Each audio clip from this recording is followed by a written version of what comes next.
Yeah, I saw lots of complaints on my tweet that I was there and Flow Skill wasn't. Dude. No, I mean they're talking about flow skill like memeing him because of how fucking. Oh, really? I won't say anything else. Okay. All right. I'm a mute now. Okay. Let's see. Getting our guys loaded in. We got Nova. We do have a couple matchups to show you guys. Bobby better be supporting Miney. LOL. Nova Champs versus Violence is going to be the first one. That could very well end up... Oh, let me unmute. Let's see. Nova Champs versus Violence for game number 1. So could potentially be a matchup for Stage 4 of COD Mobile Champs. Those are 2 qualified teams. So we got Nova Academy versus Exiled, which will definitely be a high octane, just shoot 'em out matchup where both teams are absolutely slaying and might get a little messy, but it'll be fun to watch. I would say probably our matchup of the night is going to be Infinx versus Hammers. Obviously, Infinix so far undefeated. Hammers probably could be undefeated if they hadn't been as trolly as they have been, but gave up a game here and there, so that'll definitely be a really good matchup as well. Then we got Tribe versus Status Quo, which could also be a stage... Wait. No, I'm 2 minutes late on YouTube again. Gosh dang it. I always forget I have to activate the... Nope. Oh my god. I'm so stupid. The way that YouTube streaming works now is just so inconvenient. There we go. That's what we were trying to do. Yes, Bobby's late. Yes, I am. Always late. And then last match of the night will be Truly versus Fierce. So we are currently getting Nova Champs versus Violence loaded into the lobby. Looks like we've already got most of our players loaded in, so we should be good to go relatively soon.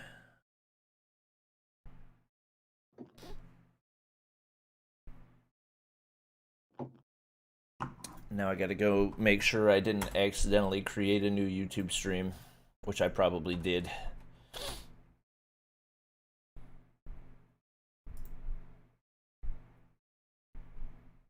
Oh, I didn't. Good. All right. Fantastic. Then everything's good to go. All right. Day's got his new webcam. Nice and upgraded, looking crispy. Now we just gotta have everybody in chat vote on what's gonna be the background that we put behind him. Do we make it a hamster chewing on carrots? Do we make it... I don't know. Give me suggestions in comments. You guys get to decide, and Day has no control over it because I'm in control of the OBS. That's fine with me, Bobby. Yeah, we got pretty much everybody for Violence loaded it, or actually no, it's a conglomeration of both teams. They're just all over the place right now. And Kraken is actually up in the spectator slot, so hopefully we can get everything sorted pretty quickly here and should be good to go momentarily. Ah, music is still on. I'm a big bot. Let me go back to the schedule and turn that off. There we go.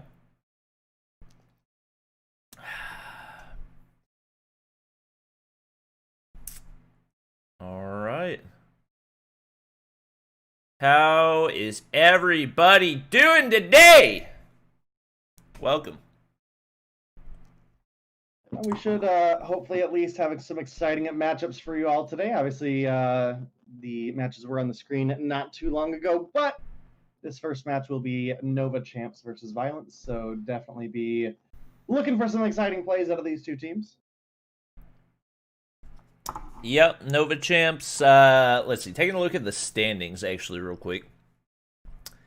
Nova Champs still yet to pick up their first win, and Violence only picking up one win so far, that being a 2-1 split, so only up at 10 points.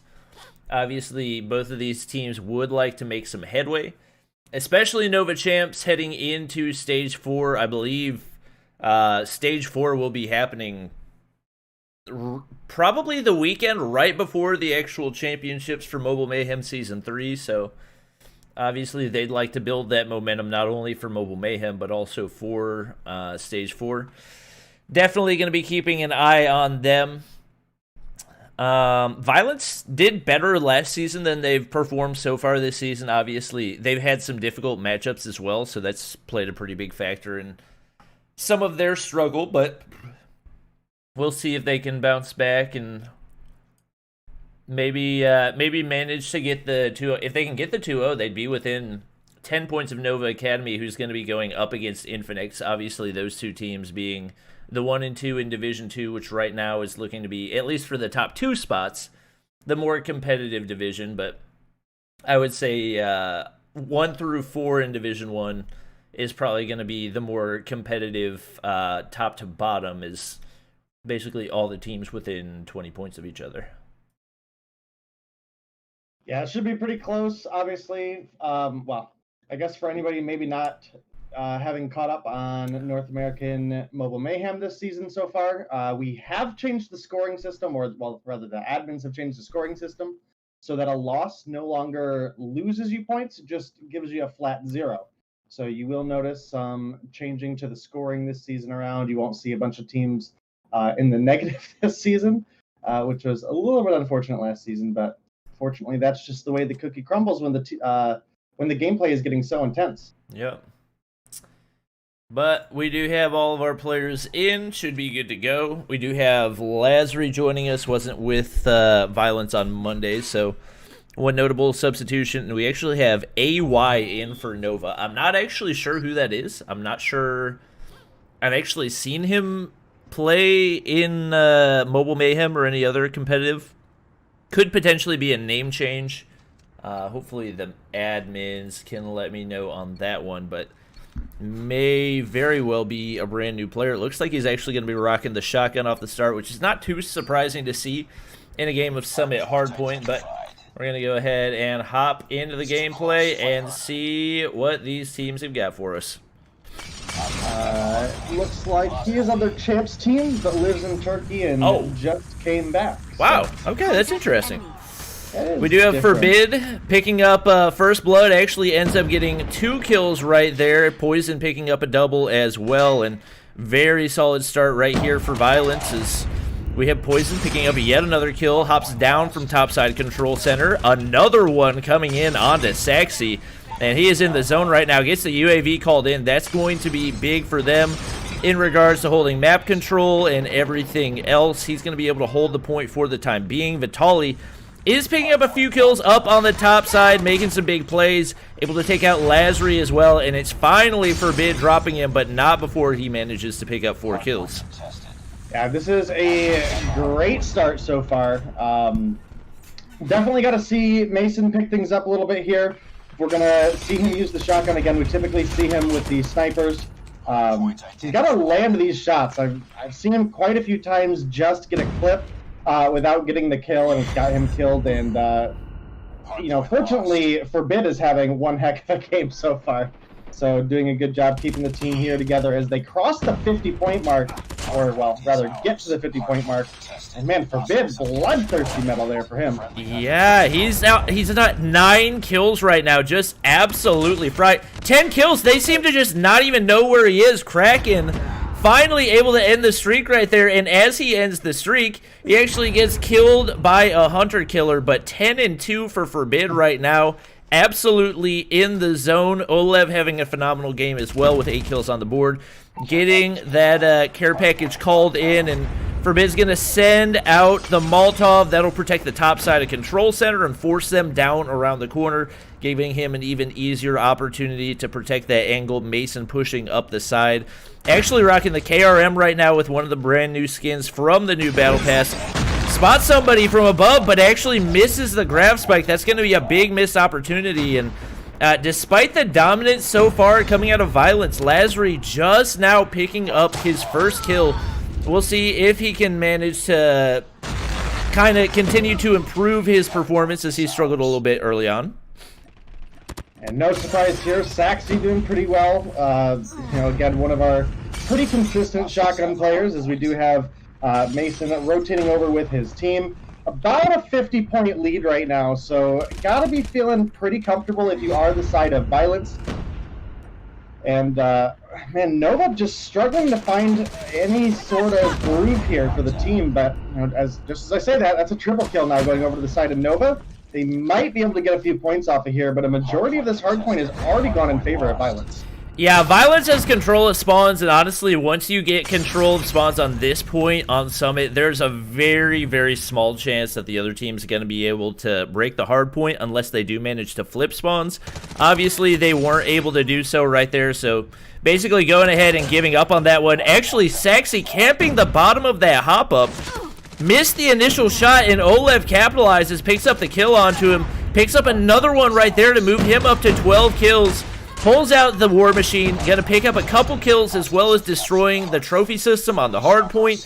That's gonna give them full control right there, and it's looking like this could be an easy game win for Violence as they are dominating right now. They've got spawn control, they got a man on the hill, and there's just not a whole lot going Nova's way. Yeah, and you really said it a little bit earlier, Bobby. A lot of this map has come down to controlling the spawns. Summit is a very, very long and comparatively narrow map. So when you do get the favorable respawns, you're quite often spawning right within sight distance of the hardpoint. But when you're unable to get that spawn control, you are spawning quite a haul away from that point. It makes it very difficult to effectively regroup as a team in a timely manner. You quite often give up whole hardpoints just trying to get everybody regrouped for a second push. So Violence had excellent rotations there. They really punished the slow rotations that came out of Nova, and they came through with a win here in game one. Yeah, definitely a really big performance out of them as they do come away with the win. Obviously, Olev, not somebody that we've seen have really huge performances before, but actually comes away with the MVP. 14 kills on the board for him. A minute and 31 on the hill, so definitely the OBJ player for them right there, and made some big plays as well as Forbid, who ended up going 16-4. Fantastic performance out of him as well, but we will be moving on to game number 2, Search Down, Melt, and Destroy. Meltdown, Search, and Destroy. We're gonna pretend like that one didn't happen. We've got Nova still looking for their first game. I believe that would be the first. Well, they could have won a game or a map previously, but still looking to get their first points on the board as they are still stuck at 0 points.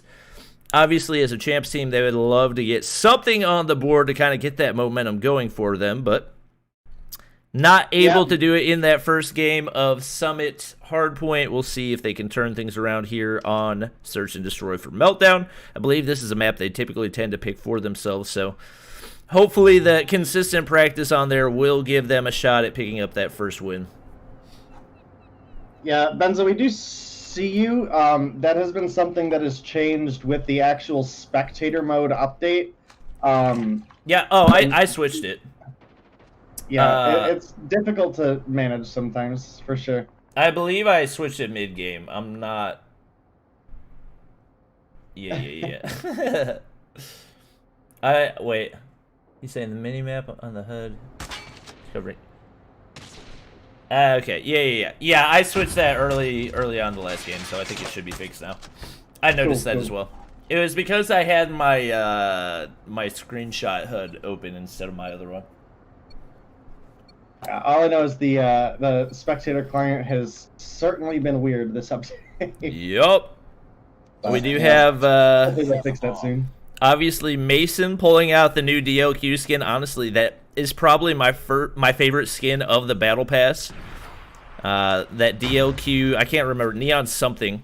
Looking for a pick over top of mid right here, not able to spot anybody, and we do have a first blood coming on to Saxy as Olev actually rocking the Car 98, aka the Kilo right now, iron sight on it.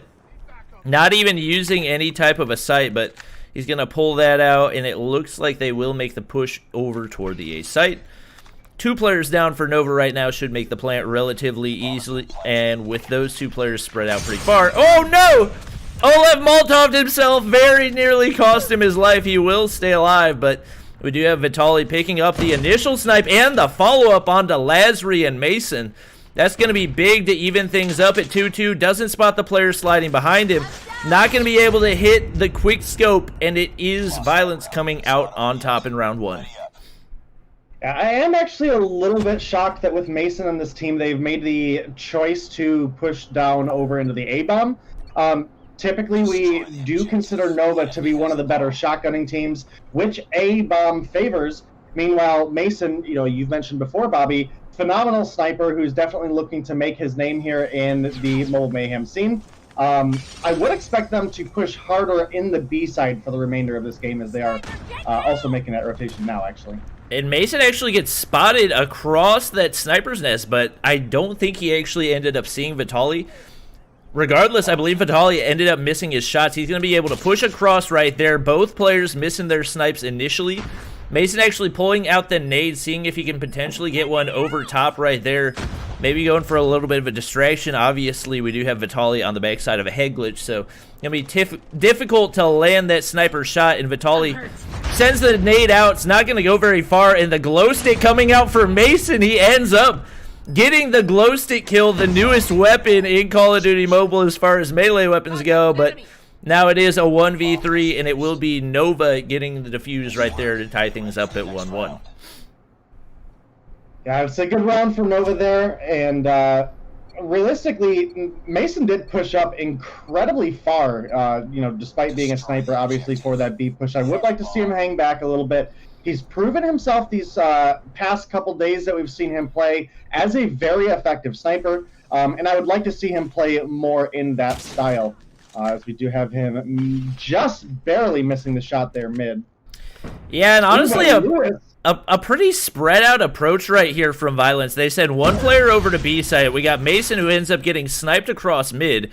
Doesn't seem like a very coordinated defense right now, and Nova playing for picks. They have been able to pick up two so far.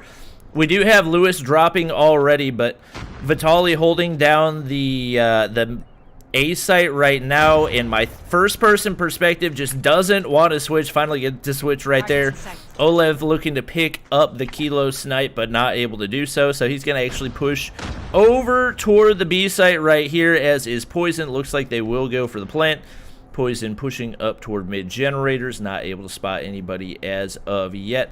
And looks like he will be moving over toward the actual bomb. And actually rotating all the way across, could potentially be going for a backside flank right here. We do have two players down for Violence so far, so they are at the disadvantage. Saxy's going to spot him right there. Won't be able to get the kill shot. Both teams looking to get a kill right here. And two players inside boiler rooms. Advantage definitely to Saxy, but we actually have Poison picking up a few shots, very nearly getting the kill. We got one player rotating towards Sniper's Nest in Vitaly. He's not going to be able to hit the shot initially. And it's actually Olev picking up the kilo snipe onto him. That Iron Sight kilo working out really well for him so far. We do have a player on the flank. He's not going to be able to land the shot quite yet, but with only two players remaining for Nova, it is going to be a difficult push to make. Saxy's going to slide mid, hits a couple shots, just misses too many right there, and it's Lazary behind capitalizing, and we do have Violence going up to the 2-1 lead. Yeah, off of that pick onto Vitaly, that was able to even things up for the side of Violence. I really like that they immediately turned, got the plant down, and forced Nova to fight against the clock at that point. And then they were able to capitalize off of the rushed rotations. In a 3v3, you really, really have to get the kills early if you want to get that defuse as well. Obviously, they weren't able to make that rotation, as we do have Mason sitting in the back looking for one of those crazy snipes once again that we seen him try to pull off last week as well. But doesn't look like he's going to find the shot to connect there. Yeah, we've got a couple players rotating back and forth in that mid area by boiler rooms, but nobody quite in his area of view. We do finally have a first blood as Olev able to take out Kraken right there. Kraken just continuing to struggle for Nova. Still 0 kills on the board. We saw him struggle a good bit on Tuesday as well. We'll see whether or not he's able to turn things around if we are able to go to a game number 3. But Olev throws the Molotov over top, not able to connect. 5 kills on the board for him. unusual loadout, but he's making it work so far as he and Forbid doing the majority of work for Violence so far. We do have Mason picking up the snipe onto Vitali as well. That is going to be huge for them, securing the B site right here. Saxy picks up one, as does Lewis, but it's still a one-man advantage for Violence. And with Olev taking out AY right there, it is going to be a 1v3 Saxy versus the 3 remaining. And I don't think he spotted the player that was jumping up into boiler rooms. I'm not sure how he got out of that situation untouched, but actually putting himself in pretty good position right there. However, is going to give away his current position and pulls out the shotgun, something we've seen him dominate with before. We'll see whether or not he's able to clutch the 1v3 right here. We got Lazary on the bomb site, laying down the plan over at B. Mason over in the sniper's nest toward the opponent's spawn side, and Olev has swapped out his Kilo for an HG40 to give him a little bit more versatility, and Lazary going to slide the corner. Will spot Saxy right there. Saxy missing a couple shots, picks up the first kill, can't quite get the second though, and that will be Violence taking the 3-1 lead. Yeah, this is actually phenomenal play out of Violence, both from hardpoint standpoint and moving into Search and Destroy. They've done a great job with their positioning and their rotations as a team. And specifically here in Search and Destroy, they've done a great job of taking the player advantage when they have it, getting the plant down, and forcing Nova to work against the clock. This is going to be their last round on offense, so they do lose a little bit of the control aspect going into the second half. But right now, with a 3-1 lead and the win coming out of Hardpoint, they've got to be feeling good about this one. Yeah, still no first blood for either team right here. Olev with that Kilo holding down the mid area over by Generators, not able to spot anybody yet. We will likely see a bomb plant coming pretty soon out of Violence right here, as Lazary still patrolling that mid area. Now looking like he will likely make the rotation. No, he's not going to make the rotation to the bomb site. I'm surprised by how slow they're taking this right now. It seems like they really do want to pick up a pick before they end up going for the plant. And despite no huge performances coming out of Violence, pretty solid lead right now as they do pick up 3 kills in a row right there. Forbid, I believe, picking up a couple, and we do have another Kilo snipe coming out of Olev. Vitali's going to hop topside right here. Poison able to pick up the kill onto him, and it is now the lone Kraken against 5 remaining Violence players, and this is not going to be an easy clutch by any means. 1v5 with the bomb already down as well. Still 0 kills on the board for both Kraken and AY. Neither player able to get anything going so far, and definitely got to be discouraging if you're Nova. Going down to most likely a 4-1 lead right here unless Kraken's able to pull something off. Not able to pick up the kill. Poison wins the gunfight, and it is now a 4-1 lead going the way of Violence. Yeah, and Violence again have played this game nearly flawlessly today, so I'm really glad to see them doing exceptionally well. Olev absolutely cracked here so far with the car.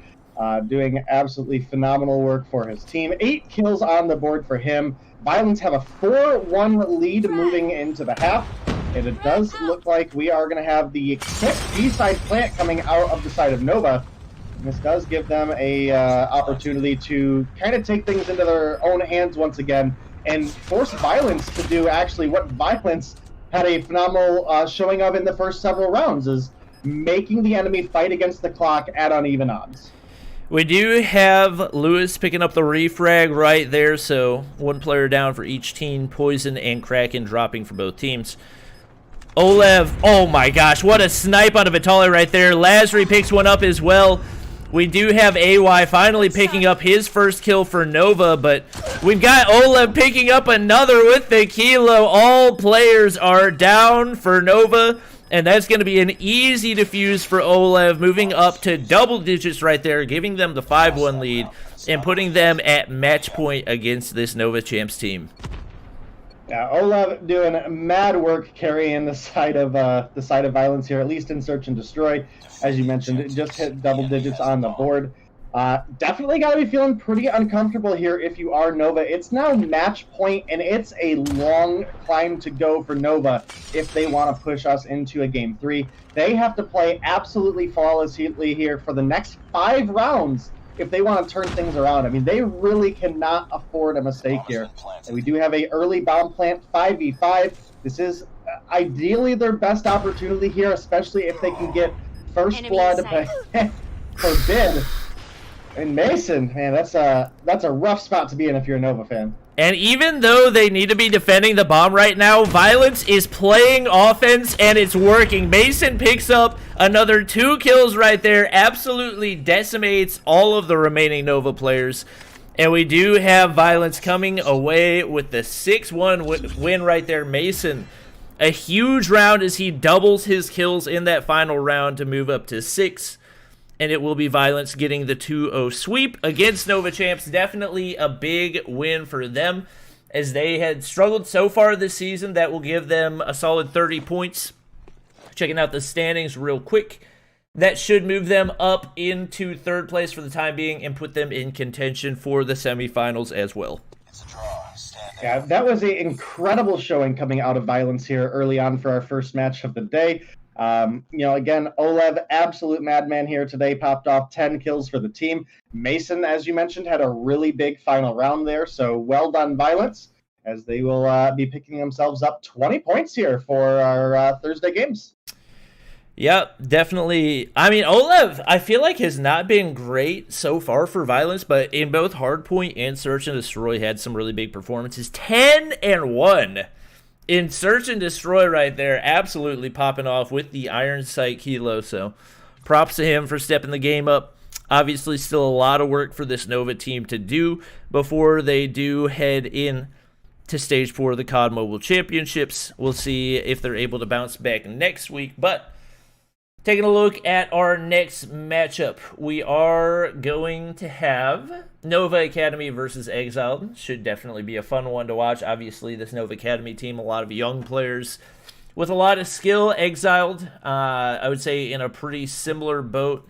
And taking a look at the standings, I think they're relatively close to each other in points as well. Nova Academy in the same division, up 20 points on Exiled. So this is going to be a big game for both of these teams, obviously with Violence just now moving up to that 30-point mark. A win for either of these teams really could turn the tides in whether or not they're able to solidify their number 2 or 3 spot. So we'll see how both teams are able to do as we work on getting them loaded in right now. Yeah, definitely should be a good matchup against us. Obviously, Nova Imperium, we've kind of referred to as a MVP or a all-star roster here in Mobile Mayhem. So definitely expect to see some big games coming out of them. But obviously, Exiled, a team that did, really excel through the last season. I mean, it started off with a good showing, and we did have some middling performances around the middle of the season. But they really finished things off strong. Were able to push all the way into the quarterfinals. Unfortunately, they did drop in the quarterfinals, but I really would expect this to be a good matchup between these two teams. Yep. Should definitely be a great one. Obviously, our matchup of the night, for those of you who haven't seen the schedule yet, definitely going to be Infinix versus Hammers. 2 very high offensively powered teams. Should be a fantastic matchup, as well as Tribe Gaming versus Status Quo. Obviously, 2 champs qualifiers who are looking to, I would say, get a leg up both in Mobile Mayhem, but they could definitely play a big role in their confidence levels hopping into COD Mobile Championships. Getting a win over one or the other could definitely swing the confidence level in their favor as well. So Tribe's been really good so far. I feel like this is the first season in a couple of seasons that we've actually been able to say that. Basically throughout the time that this league has been known as Mobile Mayhem, they've really struggled ever since making that switch to phone, but have really seemed to find their groove, so that's definitely going to be a fun one to watch as well. Yeah, and I'm definitely excited for, obviously, Tribe, who struggled all through last season, whether it was to find the team synergy or even many times it was difficult for them to field a full roster. And they came through both on Monday and Tuesday, or Tuesday and Thursday last week, as well as Tuesday this week with really big performances. So I'm really excited to see them back kind of online and, definitely want to see what their performance that they can bring to the table here today is. Yep, without a doubt. Seems like the teams are taking their time right now. I know Vague has actually been grinding for the number 1 spot in Call of Duty Mobile, so maybe taking a little break right here as we're looking to get him and his team loaded in relatively quickly here. I don't know how this person keeps getting loaded into the lobby, but I don't know if we need to change the password or something else. This random level 11 account just keeps on hopping in for no reason. I'm going to go grab a drink real quick, and then hopefully once I get back, we should be good to go or close to it for our second matchup of the night.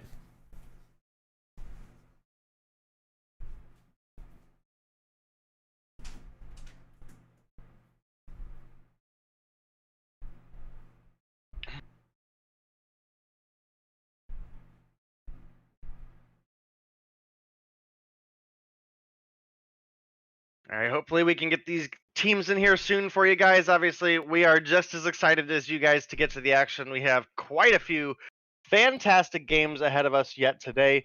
I mean, you know, a big one just coming up right now as well. Obviously, we mentioned Nova Imperium, kind of an all-star roster that just we really expect big things out of. But then also Exiled, a team that was new last season and really had some strong performances, and we're definitely looking forward to see what they're able to bring to the table. They were tied very long for first place last season, and unfortunately kind of fell apart a little bit in the quarterfinals as well as the third, fourth place matchup. But definitely an opportunity for them to bring things together here and show us that they are here to stay.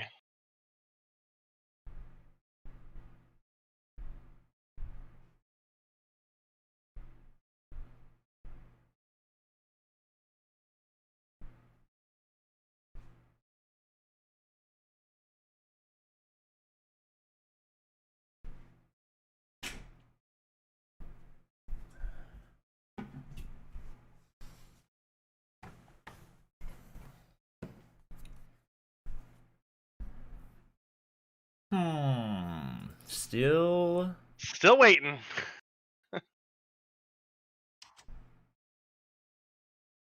Let's see. There we go.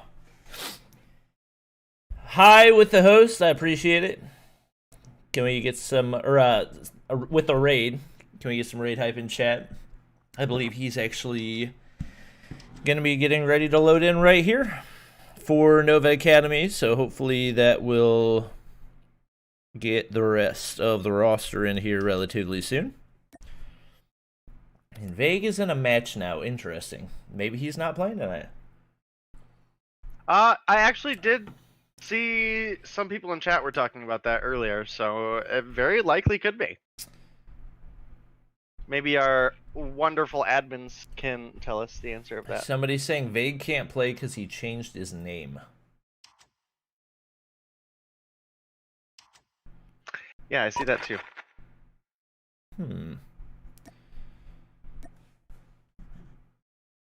Oh, and we get the host from Swag. I appreciate it. Welcome, everybody. Thanks for joining. And admins did confirm roster lock, and he changed his name.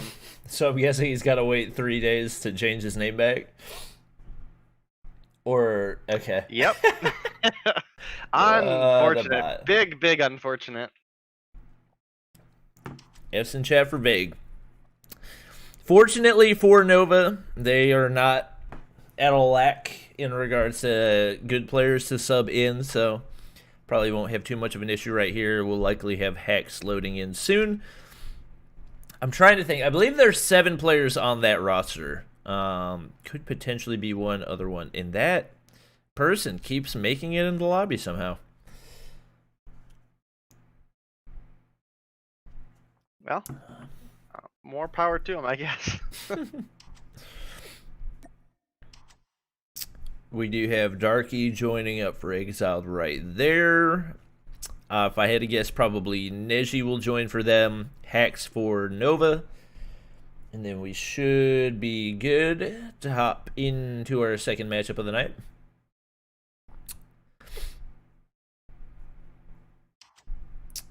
Yep, we got Neji joining right there.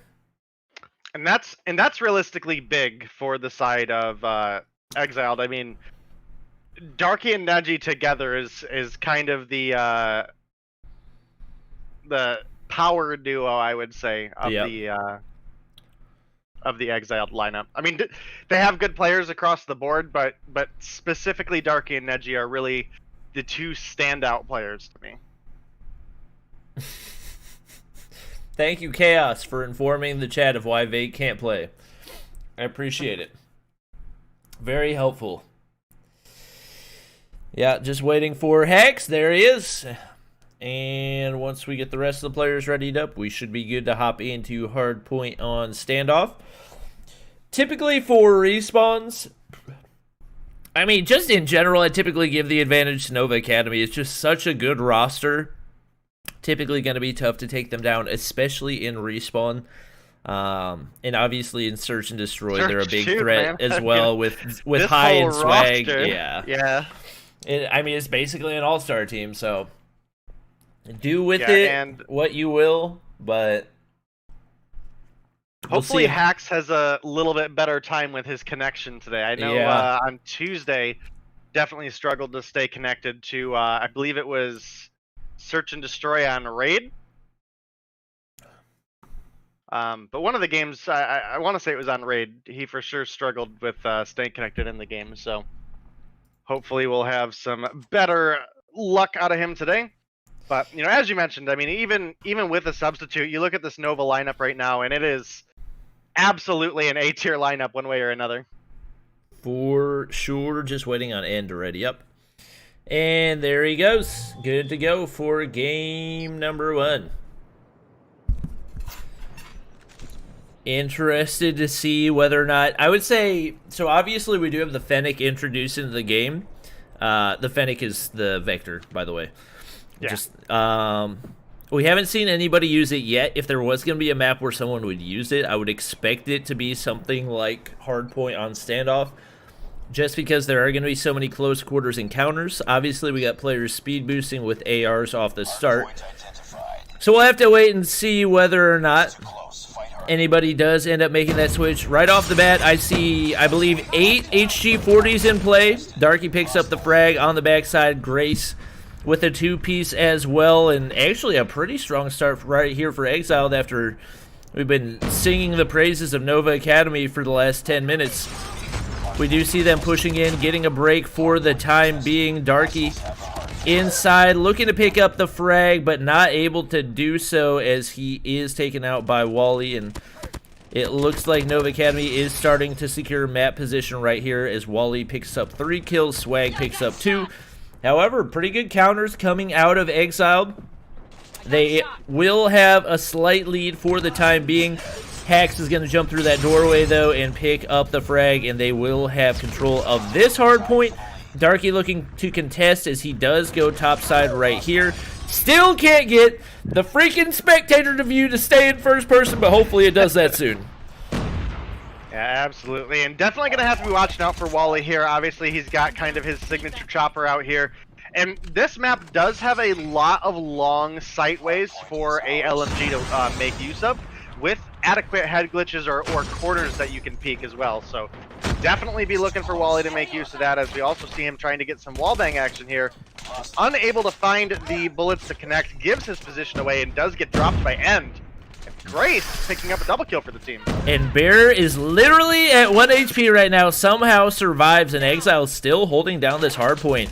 They've been able to hold off the contest coming out of Nova Academy for a while, and Darky actually picked up a 3-piece right there to pretty much solidify the rest of this hold for them. That's going to be huge, as that will also allow him to go ahead and rotate out toward that next hard point. Bear takes out the 1 remaining player contesting, and Darky's going to wait for the Molotov to disappear and go ahead and try to make this push. High is waiting for him on the other side. That's going to be big, as they are definitely looking to get max time out of this hard point. Still a few scrap points remaining for Exiled right there, as they're now up 50 points. Not what we were expecting to see, but Darky up at 9 kills already. Make it 10, already into double digits, only probably less than halfway into the game. So we'll see whether or not he's able to keep that going, as he is going to be spotted over the hay bales by Swag on the other side. But Regardless, picks up the two-piece with the Annihilator sprayed through the smoke.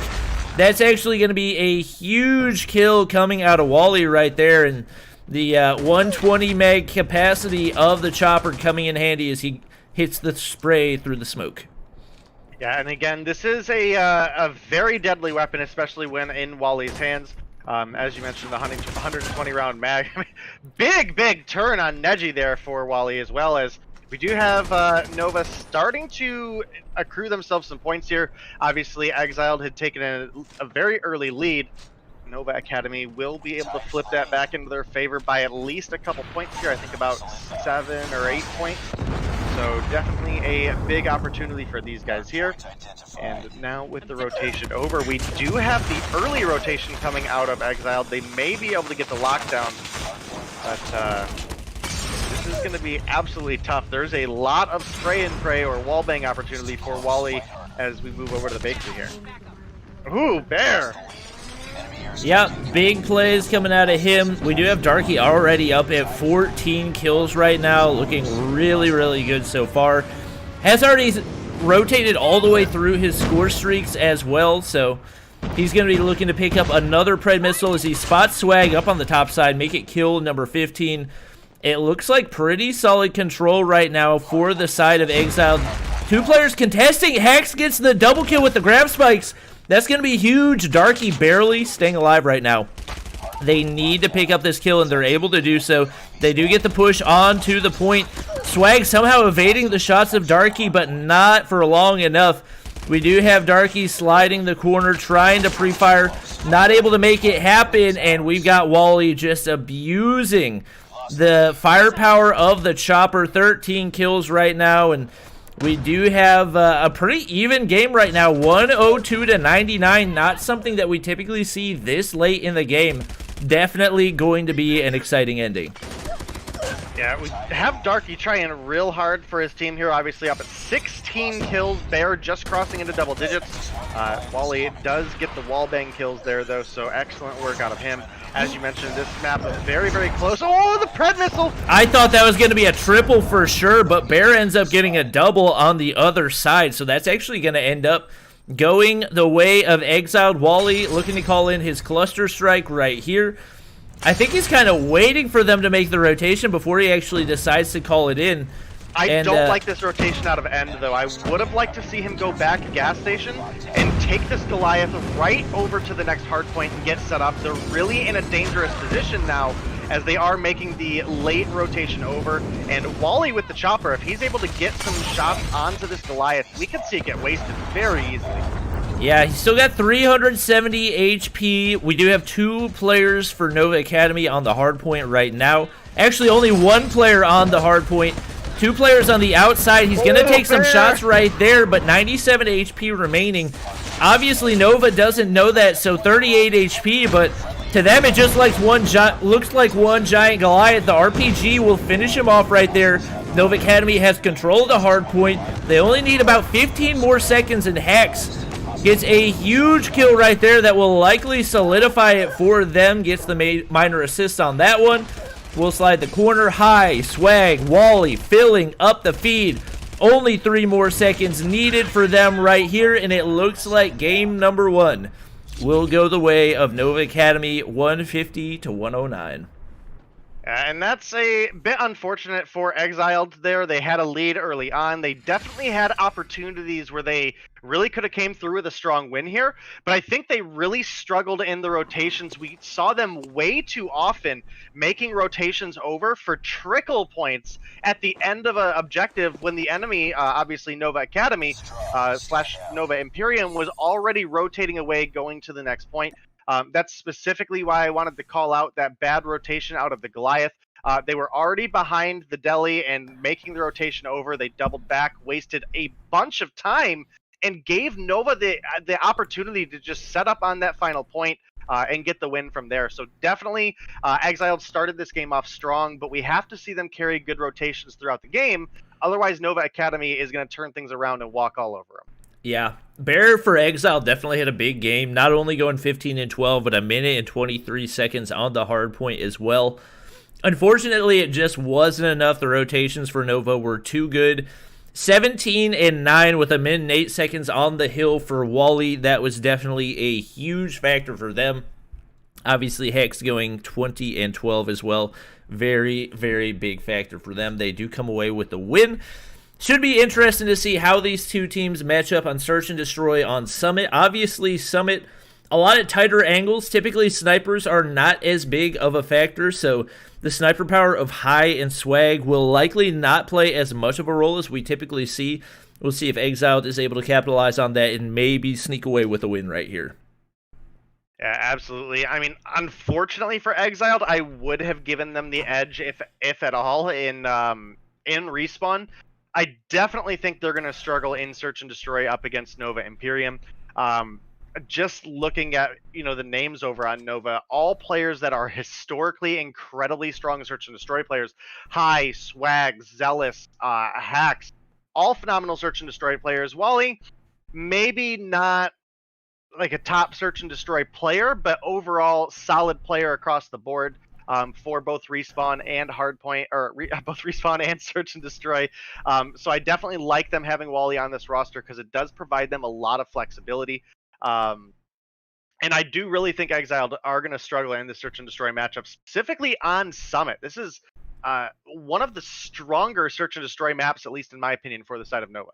Yeah, they've definitely... And the thing about both High and Swag is they don't necessarily need to snipe in order to be great players. That's just where their specialty lies. So especially High, typically we see him, especially on something like this, will likely end up going with an AR and playing some of the tighter angles. And because he is so skilled, especially with the DRH, more than likely will still be able to excel and cause a lot of problems for Exiled. So we will have Nova on the offensive side to get us started right here.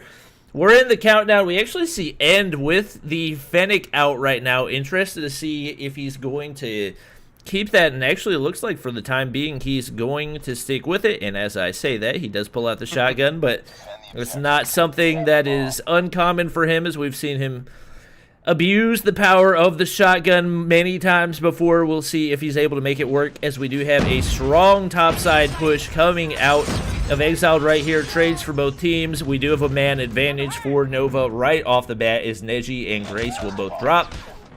End is going to take a lot of shots right there. Going to need to reload or regen over on the backside of that box. He'll be able to do so, but now down a player. He does get spotted from the top side. Hits a hit marker over across top and actually able to take out Wally from distance right there. Pretty aggressive push over on this side angle. We do have two players up on the top side for Nova. Swag on the inside, rocking the ASM-10. And Hacks looks like he's actually disconnected. That's going to be a big, big struggle for Swag right here, is going up against two solid players. And I think really just waiting for his teammate to reconnect. We've seen Hacks have these connection issues before. More than likely, if I had to guess, probably won't be able to reconnect in time, but we actually have Swag picking up the kill, only 19 HP. He's going to need to regen right here, and not able to find him. Big opportunity for Swag right here. I believe End spotted him right there. Will likely be able to get the kill. He does. And with Hacks on the offensive side obviously being disconnected, we will likely see either the clock run out, or more than likely his teammates will probably just give away his position so that End can pick up that final kill. And yeah, it would obviously the round is going to end up going the way of Exiled. Oh, absolutely. I mean, shy of a miracle Hacks reconnecting as End is like teabagging in front of him or something. It's just oh, Hacks connected. Oh, too late. Well, a little bit too late right there. Get ready for the next round. And it is a 1-0 lead for Exiled. fortunately and hopefully he will be back for good. Hopefully it was just a little bit of a blip in the connection. Again, we know that he did struggle on Tuesday. Obviously, we don't ever want to see a team lose due to a 4v5. So, and you know, as he reconnects, he is once again gone. So this is not a great start for Nova Academy here in Surge. Definitely a big kill right there for Swag. Any kill that they can get is going to be big, but End quickly getting the trade to even things up at 3v3. Ultimately making it a 2v3, but obviously right there. We do once again have the snipe coming out of Swag. Basically, now a round win, as we have only one player remaining in Hex. He's going to get taken out early, as he is currently disconnected, and an easy 2-0 start for Exiled right here. Really, Nova desperately wanting Hex to be able to reconnect. We do see him connecting in the kill feed right there. Hopefully, he will be able to play a role for them, as we do see him moving forward, so hopefully he'll be able to keep that connection, as we do have End running the Fennec right now. First time we've seen that in competitive play. We actually have Hacks out of the spawn, so it is a good start. And he picks up a kill. Picks up a kill. There you go. Still more kills than Zealous. Oh. We do have High getting the frag onto Darky as well. It will be a 2-player advantage right here for Nova. And on the outside, the entry into Control Center likely knows that there's at least one player right there, will capitalize. Actually, Potatoes right there. Hex picks up the kill, does get refragged, but now only Neji remaining for Exiled. High is able to pick up the kill onto him, and we will have Nova Academy picking up their first round win as they go 2-1 right here. And in his first round where he's connected, Hex picking up 2 kills, so definitely a good start for him. Oh, absolutely. I mean, coming off of a couple disconnects early on to come through with a double kill for his team. I believe it was on Grace and on to Neji, so you gotta love it from them. But Darky picks up the first blood, and kills are just back and forth. It's now End alone versus High and Swag. He does find one. 1v1 right here, and he's got a shotgun. I would give him the advantage on it, but misses the initial shot. Swag pulls out that fast-firing pistol, capitalizes, and is able to pick up the kill. That'll even things up at 2-2, and definitely a big momentum swing back in the direction of Nova Academy right now. Obviously losing those first 2 rounds, but ultimately the first 2 rounds were really a 4v5, so now that they've got all 5 players back, Swag picking up the first blood onto Darky right there. Big time momentum going their way. Wally picks up the frag onto Grace. We do have Bear flanking top side. Swag's ready for him, but can't quite land the shot. 2 players dropping for Nova Academy right there, and just like that, we're tied up at 3 players apiece. Neji holding down the bottom of Control Center, waiting for somebody to rotate through, but it looks like Nova Academy has actually opted to go over toward that A site. We'll likely see High putting down the bomb plant right here, swapping over to the other side of the bomb just to give himself a little bit of extra cover, and with only 2 players remaining right here, make it 1 player remaining. Going to be difficult for Exile to close this one out. Bear doesn't have a head glitch to work with, but Wally got all the head glitch in the world. That will be 3 rounds in a row going the way of Nova Academy. Yeah, and so far, and no shock here on the side of Nova. Swag and High have been having a phenomenal performance. That was a big round for Wally, as well as Zealous, who struggled in the first 3 rounds, didn't have a kill on the board, has been able to turn things around, now has 3 for himself. Looking over the side of Exiled, actually not doing horrible on the side of Exiled, with the exception Grace definitely struggling to find a groove in this game. As we do have Bear up at 5 kills, Darky finds 6, Darky finds 7! He clutches the double right there. That's going to be huge for them. Zealous all by himself for Nova Academy. Darky and Neji both still alive. Neji has picked up the bomb right here. He's going to get spotted. Now both players know exactly where he is. Very nearly gets the 1v2 as he picks up the first kill, but it will be Exiled coming away with the round win, and we are now tied up at 3-3 and looking like it might go down to the wire. Swag, Zealous, and High all having really big games right now. Hex not really been able to do anything since that first round back.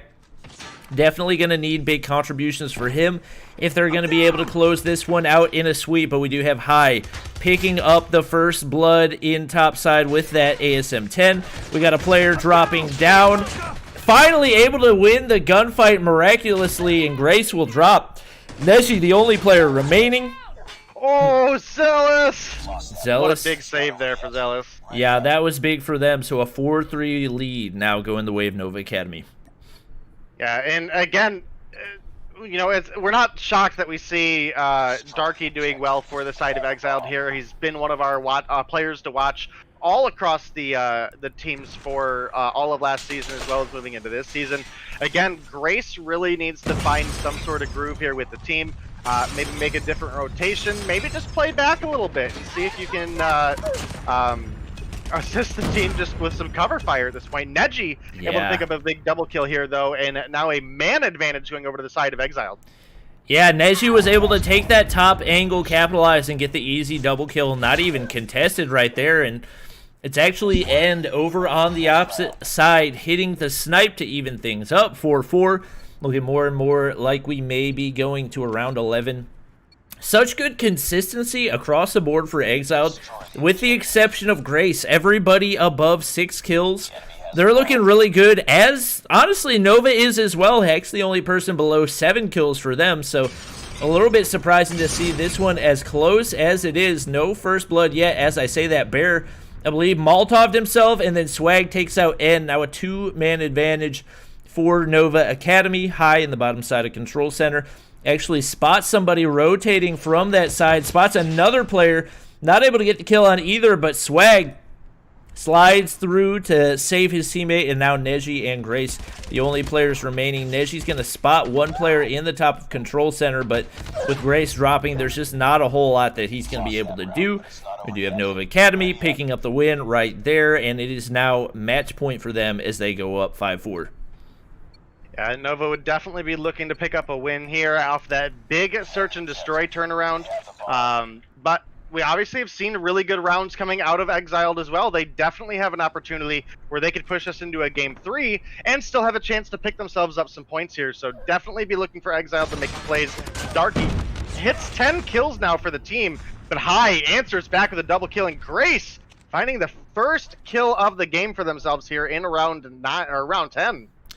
Yeah, and it will be a one-man advantage right here for Nova Academy once again. Not too surprising to see High and Swag, that dynamic duo, once again dominating, combined for 22 kills. We do get a refrag up on the top side of Control Center. That'll even things up at 2-2. Wally and Hex versus Neji and Darky. Big gunfight right here. It looks like, oh, Neji barely missed out on a kill right there. Darky actually picks up the shots onto Hex. Wally sliding the corner, however, will close things out for Nova Academy, and they will come away with the win 6-4 as they close out the sweep on Exiled, and that will definitely be really big for them moving up further in the leaderboards right here. And it'll definitely not be something that Exiled likes to see, as that will move them down into the number 4 spot, dropping down behind Violence, who gets the 2-0 win earlier today. Stand down. Yeah, it was a big win for Nova. I mean, again, we do expect them to perform well. We've seen them, both at the end of last season as well as moving into this season, have had just phenomenal performances. Obviously, under the name Truly, they were able to come through with the entire season win in Season 2. So it's definitely going to be a hard team to beat no matter who you are. For sure. Our next matchup, definitely the one that I am most excited to watch tonight. As you guys saw previously from our schedule, we are going to have Infinx versus Hammers, formerly known as Arsenal. Two of the teams that we've just consistently seen show up, give great performances. They've consistently improved, and definitely two teams to watch in Mobile Mayhem. We'll likely see them in the semifinals and potentially the finals as well. So we'll work on getting them loaded in right here, and hopefully, obviously, got to get Infinix. We got Yuji right there, so I'll send him the invite. And after that, hopefully, the rest of the players will follow, as we do see Hammers getting the majority of their team in already. Obviously, both of these teams just absolute powerhouses. A lot of really improved players. We got some MVPs. Tatio, one past MVP. Cheto, sniper of the split. We've got Sneaky, a past sniper of the split as well. Just so much firepower before these two teams. Will definitely be an absolute blast to watch. I'm going to run to the bathroom real quick. I will be right back, and hopefully by the time I get back, we'll be good to go.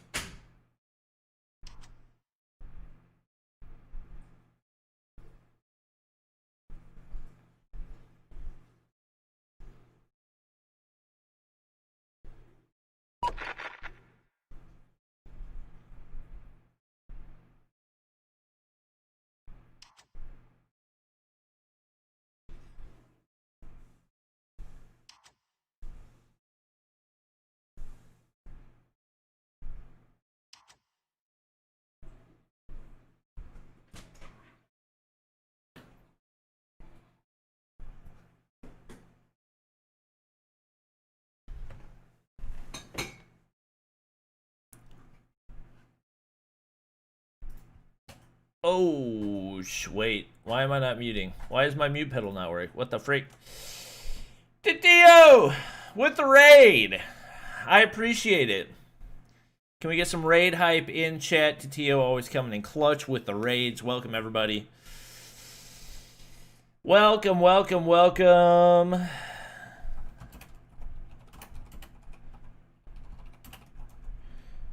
Let me copy paste that a few times. Let me copy paste it a few times. We should be good pretty quickly right here. I think something happened to YouTube stream. Actually, YouTube stream's just not been working the entire time. That's what the issue is. Gotcha, gotcha. Well, not working, but the statistics have been not working. Maybe we actually dropped from 800 viewers to 237, but it seems unlikely.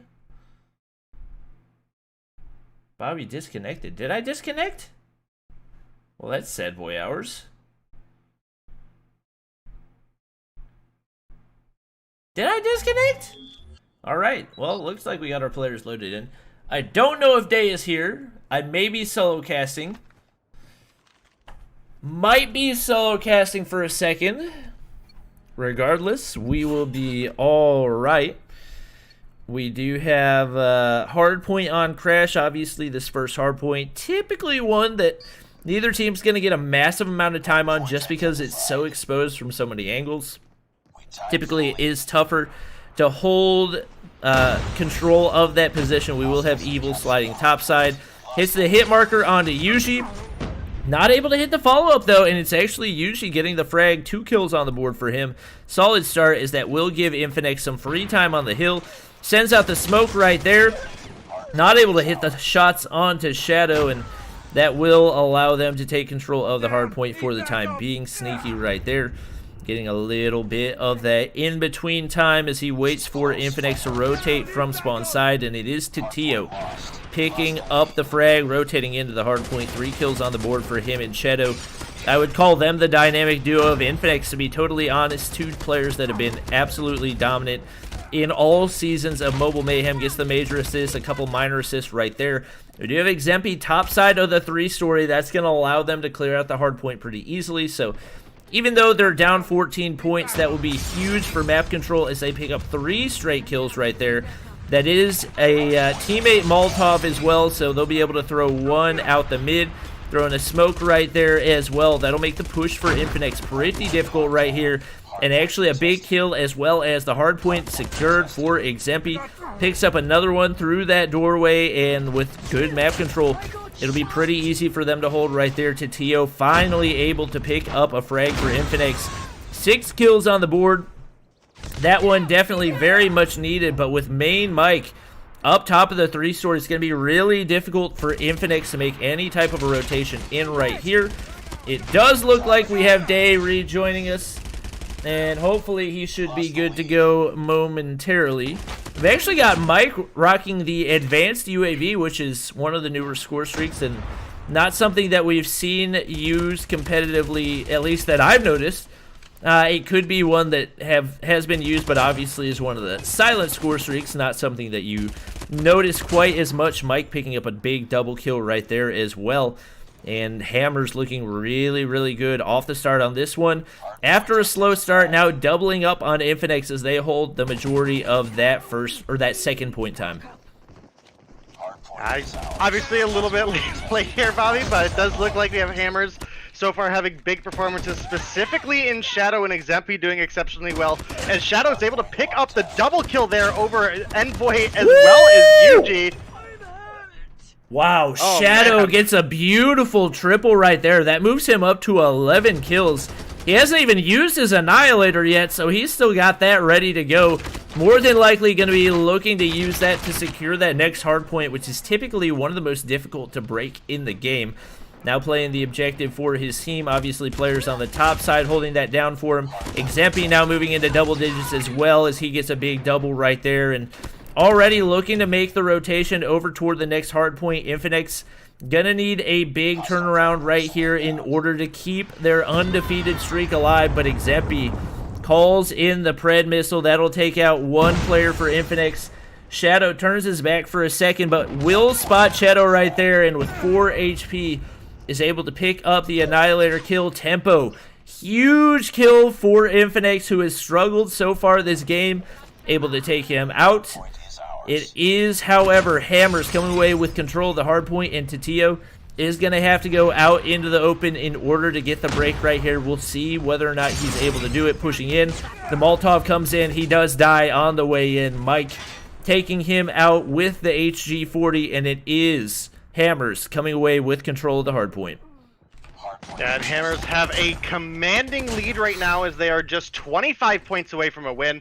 They can pick up the win on this hard point, and as you mentioned, it is one of the more difficult hard points, not only for this map, but in the game to push. But as we say that, Infinix make a big attempt over, but it is Main and Mike able to hold things off for the team, and this might be a Hammers victory if he's able to hold this down. Mike is the king of this hard point right now. We got one Infinix player on the outside, and it is Yuji able to save the game potentially right there. Slides in the hard point, gets the contest. It looks like it is all Hammers on the opposite hard point, and my game is now sideways. Okay. Okay. Yeah, I've had that happen all right. too, but big win coming out of Hammers there. I mean, very convincing over Infinix. Again, one of the stronger teams in the league. Hammers, obviously, formerly Arsenal, also a team that you definitely can't sleep on. But moving into Search and Destroy for our next matchup, where, again, we talk about it every time with this Infinix team. Cheto, you absolutely cannot sleep on him when you come into Search and Destroy. He's almost always able to find those opening picks that his team needs, and it can be incredibly punishing, and Hammers are going to have to overcome that if they want to close out a 2-0 victory. Yeah, Infinix just wasn't able to get the frags or the time on the hill right there. You can see there, Tatio, the only player able to get up to 15 seconds, and usually the only player going positive, so just too much fragging power for Hammers. Evil, who's usually one of the top fraggers, going 5 and 11 regardless, just didn't really matter as they were able to completely dominate control of the map. We do have Search and Destroy on firing range coming up next, so we'll see whether or not Infinix is able to bounce back. Obviously, Cheto versus all the snipers over on the side of Hammers, definitely going to be an interesting setup to watch, as we do have Evil, Sneaky, Mike, and Shadow, all capable of sniping. I don't know which of them will actually be filling the sniper roles, but definitely going to be intrigued to see how that one plays out. Yeah, absolutely. And, you know, again, that's one of the things that you have to look here on the Hammer side is not only do we have Sneaky, who at the end of last season actually was able to find the groove that he needed. Again, Cheto all season long popped off, had the better half or the better kills over Sneaky in all of their matchups, but moving into the last couple days, Sneaky came through and absolutely just popped off like a madman. So Sneaky, obviously, one way that they can deal with Cheto if Sneaky brings his A game today. But in addition to that, obviously here on firing range, there's potential we could see double sniper action. And as you mentioned, there is no shortage of sniping talent here on this Arsenal or Hammer side. Yeah, definitely going to be a challenge for Cheto. It looks like right off the bat, we actually have 3 players sniping. Okay, we do actually have Shadow switching over to the DRH right there, which is not too surprising to see. Typically, the sniping advantage will go to the side of Hammers off the start anyway, as typically the defender has the advantage in regards to sniping. We do have nades coming up over top, and Mike very nearly gets taken out right there, but able to evade it. And interesting choice to try to hold a long angle with an SMG right there. Not something I would typically try to do, I guess just trying to get some information.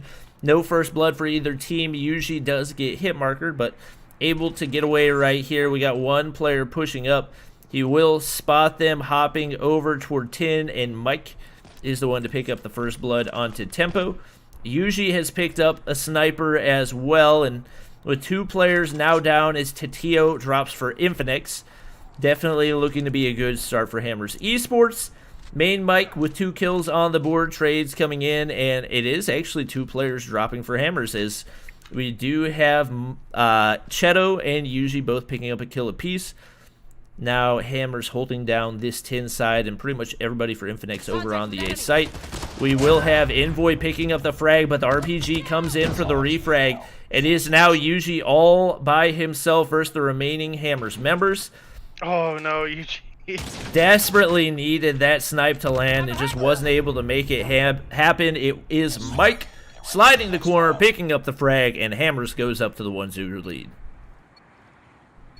Yeah, absolutely. As we do have Hammers taking the first lead, which again we would normally give favor to Infinix here, but Hammers were able to find some good opening picks.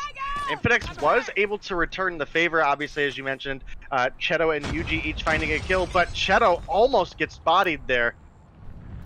Yeah, that's a big dodge for them as he does get hit markered, and with no players down, we do have Evil hitting another hit marker onto Cheto, who's now been hit markered twice, but managing to stay alive right now, tries to slide the corner and find the shot onto Evil. Will spot him through the window of American right there, but not able to get the shot to land. No first blood for either team.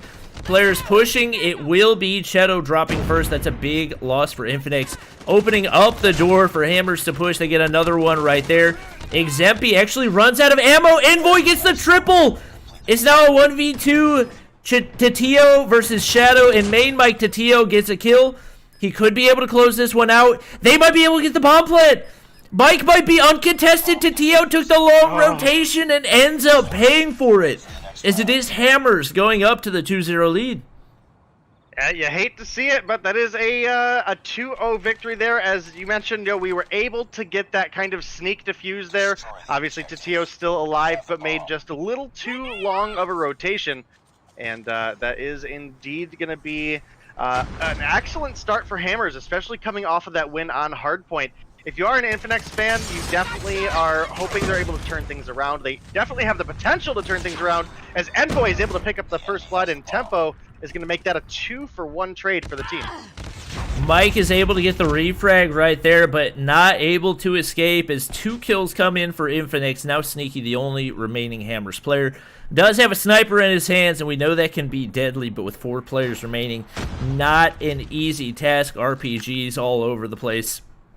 Sneaky still yet to pick up his first kill, and Tempo actually, I think, trying to get aim assist through the wall doesn't really matter, as he usually does pick up the kill right there to give Infinix their first round, and they move around closer as we move to 2-1. Yeah, and again, if you're an Infinix fan, you definitely are praying for this turnaround here. They do have opportunity if they're able to push us to a game 3 where they could find the win, but it is Cheto finding the better of Sneaky there. Finds the wallbang headshot on the corner of Tin, and that does give Infinix a big window of opportunity here, as we will likely get the free plant coming out of Cheto, out of Tatio. Evil was able to pick up a hit marker there, and this is a rough spot as Hammers are cleaning up a couple kills and even things up here as far as the numbers go. Yeah, Tempo is actually able to pick up a double kill right there. Now a 2v2, slides the corner, able to pick up the frag onto Exempy. That will close the round out for Infinix, who looked like they might struggle off the start, but now tying things up at 2-2. Pretty consistent across the board. Envoy and Tempo both with 5 kills apiece. And definitely looking like they may have regained some of the confidence that they lost in those first 2 rounds.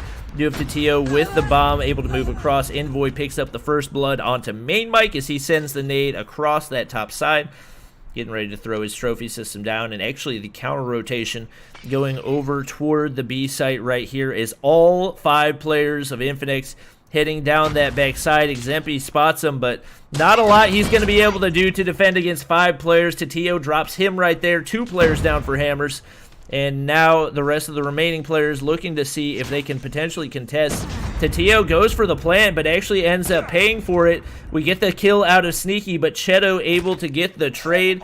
Not able to hit the follow-up right here. And actually, I think hits the wall instead of the player, but slides the corner and takes out Evil. It's now Shadow. Yeah, that was a big clutch by Cheto there. 9 kills on the board for him. Envoy actually having a surprisingly strong game here for Infinx. 7 kills on the board. Typically, we would see Cheto and Tatio, maybe Tempo, fighting for the top. But, man, Envoy definitely carrying his weight this time around. Looking over at the opposition, though, man, Shadow is having a heck of a performance here as well. And I think a lot of that's boiling down to just how close this matchup is. I mean, with the exception of that one blowout Hammers round we had just a moment ago, all of these rounds have been within a player or two just for the closeout. So this is a big opening for Hammers here, though, as they pick up 2. Envoy gets 1 traded back to the team. Exempi very patiently waiting on that head glitch and does end up getting a kill because of it. It is now a 2-player advantage for Hammers right here, and even with eyes on an Infinix player, Exempi not able to win the gunfight. It is Mike able to clutch the kill onto Tempo, and now Cheto all by himself, but he has definitely had himself one heck of a game so far. Not going to make a difference there is Evil. Slides the corner with the DRH to clean things up. That'll tie things up at 4-4, and this looking like another search and destroy that could very well go down to the wire. To Cheto having such big plays for Infinix. Shadow making big plays like you said as well, and it will be once again the heavy B-side push coming out of Hammers. 1 player down in Tempo already dying right there. Shadow picks up another one. The refrag coming out of Envoy. We'll see whether or not they can manage to find another pick right here and maybe slow this push coming out of Hammers. I believe he spotted somebody in the doorway of that room. Somehow not able to land the RPG, and that's actually a big loss for them, but Cheto, no surprise, able to pick up the snipe onto main Mike. He's going to throw down the trophy system right here, blocking off any potential nades, and now content to hold this tires area, waiting for the bomb plant to come out of Hammers. And the bomb is actually down over on the tire side. They're not going to be able to pick it up because Cheto's holding that long angle. Ooh, Sneaky picks up the kill. Trade coming in. Cheto hits another snipe, but it's now a 1v1. AR versus Sniper. Evil versus Cheto. We got Evil actually rotating all the way out. May very well be able to catch Cheto off guard. Not looking at the right angle, though. Here's the shot coming out of Cheto. Pulls out the pistol. He wins the gunfight with the pistol, and it's now Infinix at game point, looking to push things to around number 3. Yeah, phenomenal plays coming out of Cheto here. Infinix did a great job in that last matchup. They had the bomb down long side of B, and they knew it, and they did a great job camping it out.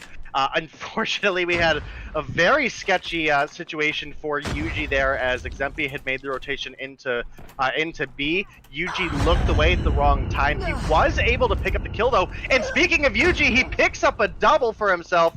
Does get returned by Sneaky, but having been down at just 1 kill to be now at 5 between last round and here, excellent turnaround for him that may help Infinix close things out and push us to a game 3. Big frag coming out of Shadow right there. 3 players remain for both teams with Cheto alive. Absolutely. Still a great shot for Infinix to be able to clutch this, but it looks like Evil will be able to get the plant right there. We do have Shadow picking up a frag as well, and Cheto has spotted him. I'm not sure if he's going to be able to land the shot over top of the head glitch. Definitely one of the tougher shots to hit, and actually at the very last second, Evil finally does peek, but Cheto has already run back. Shadow picks up another one right there. It is now Tempo versus the 3 remaining Hammers players, and the snipe out of Sneaky is too clean right there, and we are now tied up at 5-5. Yeah, this has been one heck of a matchup here, Bobby. Obviously, this is going to spell out really how the rest of today, or the rest of this matchup is going to go. Obviously, this really boils down. If Hammers are able to pick up the win here, they pick themselves up 20 points. They pick up the 2-0 victory. But if Infinix are able to clutch things up and push us to a game 3, anything can happen in domination for our final matchup, which, looking at our standings, match 3... Oh boy, where did it go? We do have first blood coming out of Titio as he's able to take out main Mike right there.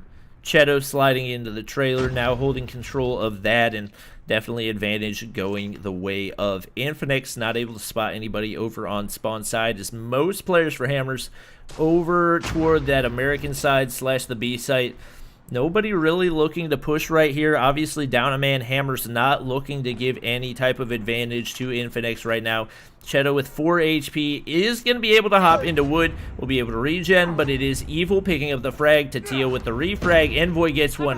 Exampi gets one. Players dropping left and right. It's now a 2v2. Tempo drops. It's now a 1v1. Cheto versus Shadow for the round, and potentially the match right here. Spots him on the top side. Cheto, who has been huge for Infinix all game long, able to close things out, and we will be going to game number 3 in domination. Yeah, it does look like that last matchup is going to be domination on Raid, so a big map for both of these teams. And man, Shadow just had a phenomenal game there in that matchup.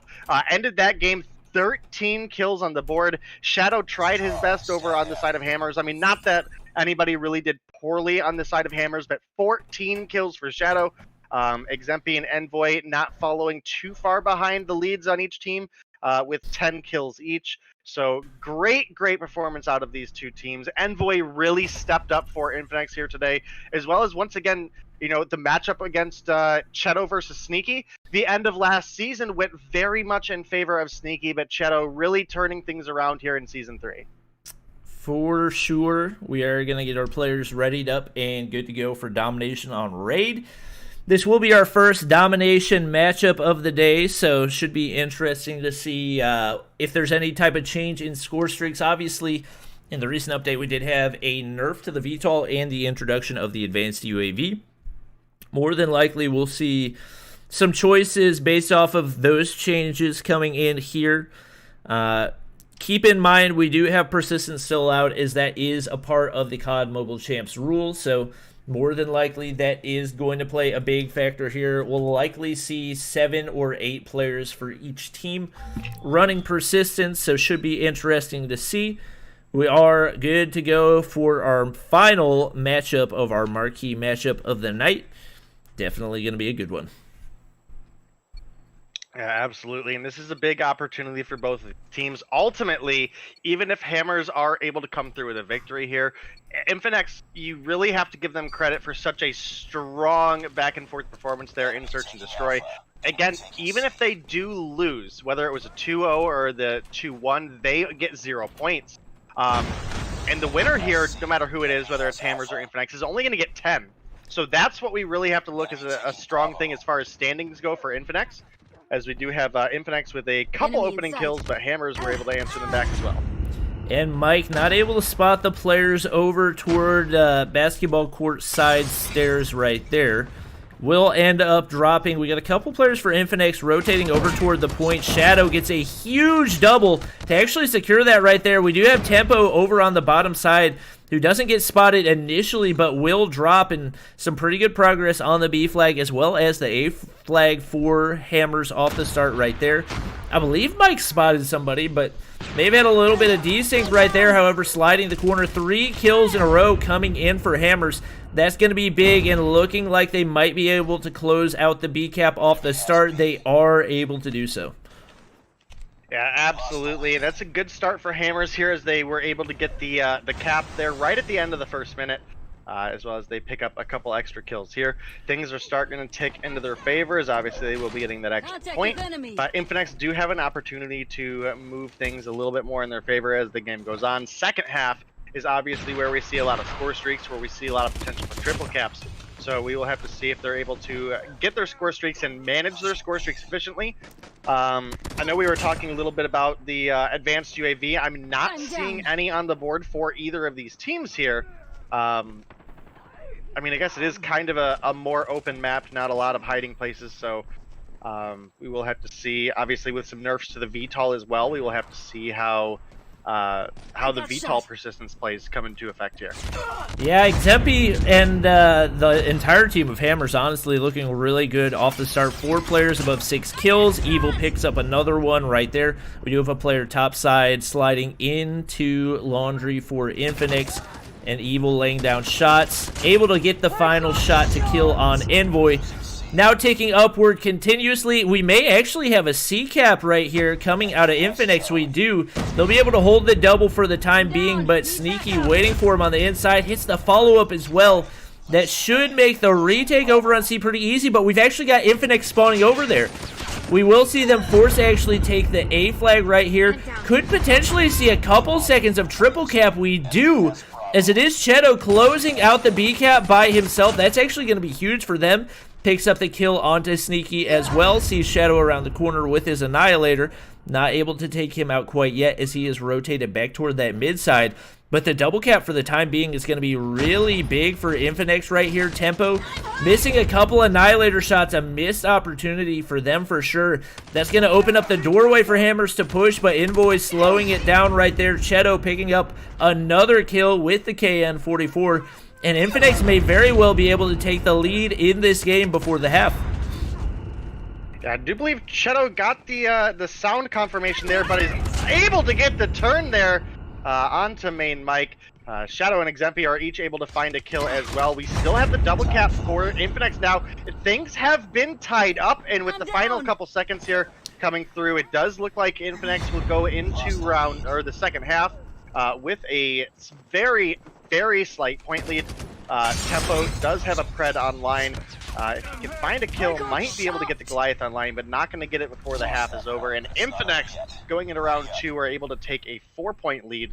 Very minor here, but not a ton of score streaks online for either side. Shadow and Tempo both 1 kill away from a Goliath, but... And taking a look at the score streaks, we've got 4 Persistence players on the side of Hammers, 5 Persistence players on the side of Infinix, so really it's going to come down to an absolute frag fest. Nobody really breaking out right now. Exempy top fragging for Hammers with 11. You got Tempo top fragging for Infinix with 13 on the board now, but he doesn't have the VTOL, so that's something that you got to keep in mind. Typically, those top fraggers are going to play the biggest role whenever they've got the VTOL equipped. Tempo not having that could very well impact Infinix in a heavy way. We'll have to wait and see. He is going to spot Shadow up top of Laundry right there. Nobody able to land the shot, but Sneaky picking up yet another snipe. The War Machine coming in for Envoy. That's something that we've started to see players use more. We do have one player contesting from top side, but Envoy sending out shots, not able to get any more value out of it. Big feed coming in for Hammers. That might allow them to take control of the flag, but with an Annihilator here for Tempo, it's going to get taken out quickly by Sneaky. Big value for him on that Annihilator, trying to take out Tatio as well. He's able to do so, misses the shot onto Cheto, and can't quite hit this snipe either. Whoever wins this sniper battle is going to... Oh, no! Cheto gets taken out by the Annihilator from Evil. And once again, the advantage going the way of Hammers is Sneaky hits yet another snipe. Yeah, I actually do prefer for this matchup, I prefer Tempo to have the cluster strike here. However, I do think the Goliath would have been better to drop. This map is just a little too open. A, B, and C, you're subject to sight lines to the Annihilator, as we saw there on B. A couple Annihilators were able to take him down incredibly quick.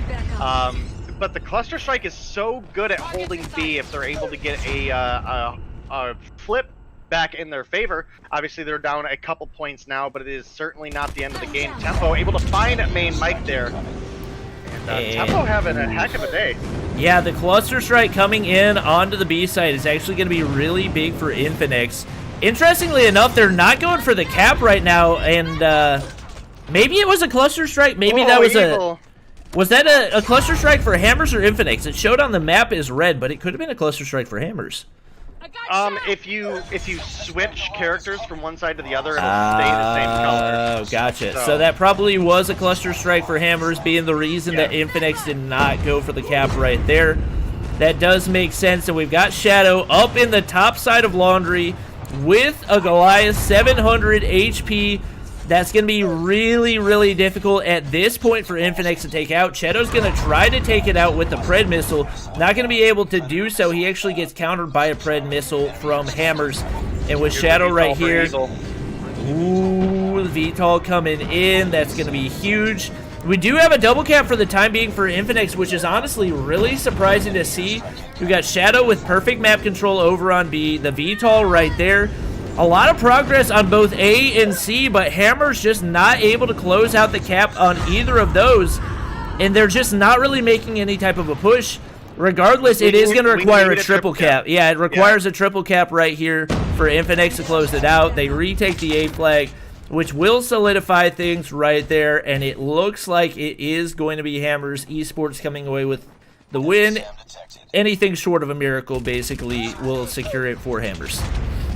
Yeah, Hammers are going to come through with a very close but a strong 2-1 win here over Infinx. Again, we kind of talked about it going into this third game. Even though Infinx did get the loss here, again, thanks to some scoring changes, they still get the flat 0, so it doesn't hurt them that they were able to drop into Game 3. Actually, what it does is it hurts Hammers, as Hammers were not able to find that final round victory, and we're able to close it out in the third game. They're only going to pick up 10 points now.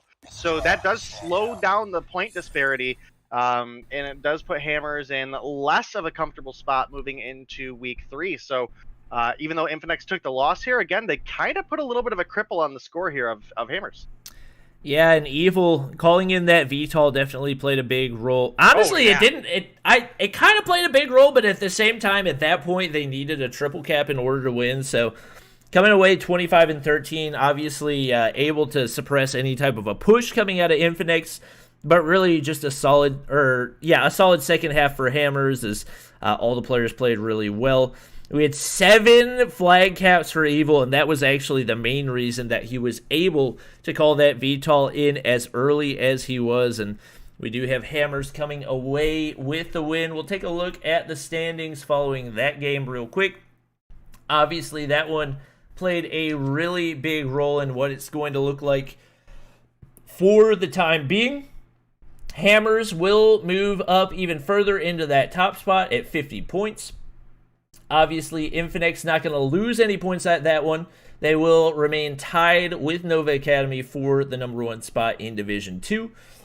We will go ahead and get ready to hop into our 4th matchup of the night. No doubt one that a lot of you are excited to see, as Tribe Gaming is one of the fan favorites for Mobile Mayhem.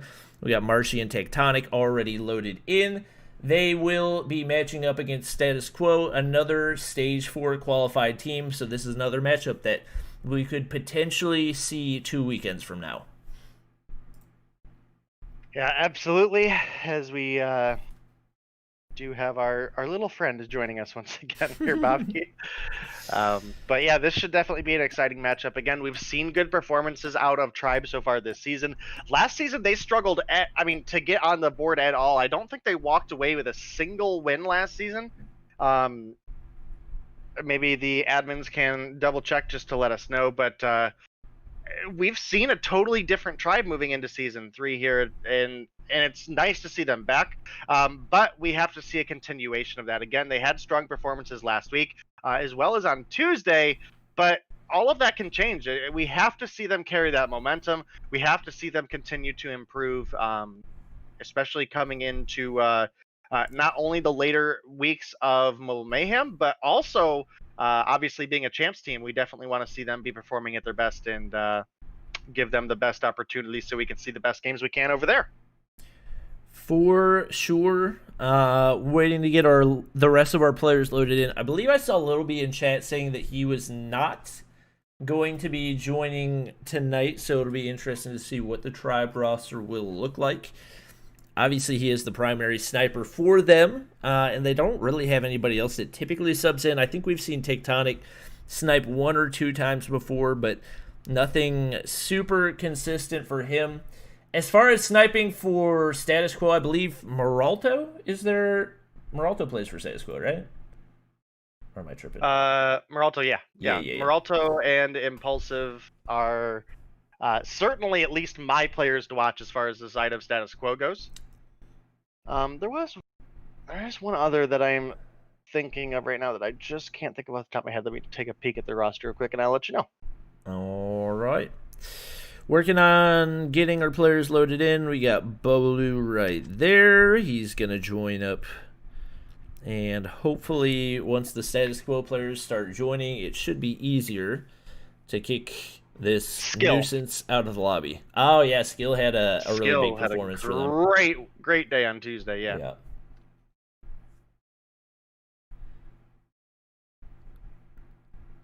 Yep. Just waiting for our players to ready up. I'd probably remember his name if it wasn't so bland, honestly. I don't mean to trash talk, but it's just like it's not that it's a bad name. It's just that it's so subtle. You know what I mean? Yeah. It doesn't. Not something that would ever stick out in your mind. Yeah. Right. Exactly. Just lacks a little bit of flair. Mm-hmm. We do have Meralto joining up. Could potentially cause some problems for Tribe, especially if they are missing their sniper tonight. We'll see if he's able to capitalize on that. We do have Childs joining up as well. One of the longtime players for... I mean, obviously, pretty much everybody on this Tribe roster is a longtime player. Everybody here has been here for at least since the beginning of Mobile Mayhem. I'm trying to think, outside of the addition of Leon, when the last time Childs actually dropped or picked up a player was. And I think it was sometime back close to when it was called Omen Challenger Series, which was a long freaking time ago. So definitely a team that's been together, that has improved together, and definitely looking like they're finally reaching their best form, getting close to Stage 4 of the NA Champs.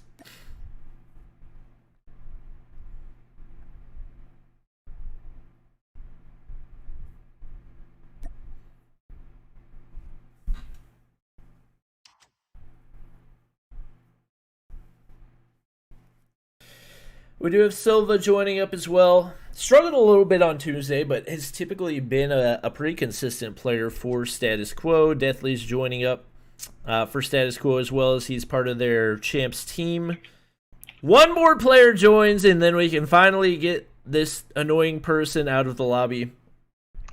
And Marshy is actually countering his attempts right now, so we're finally going to be able to kick him out.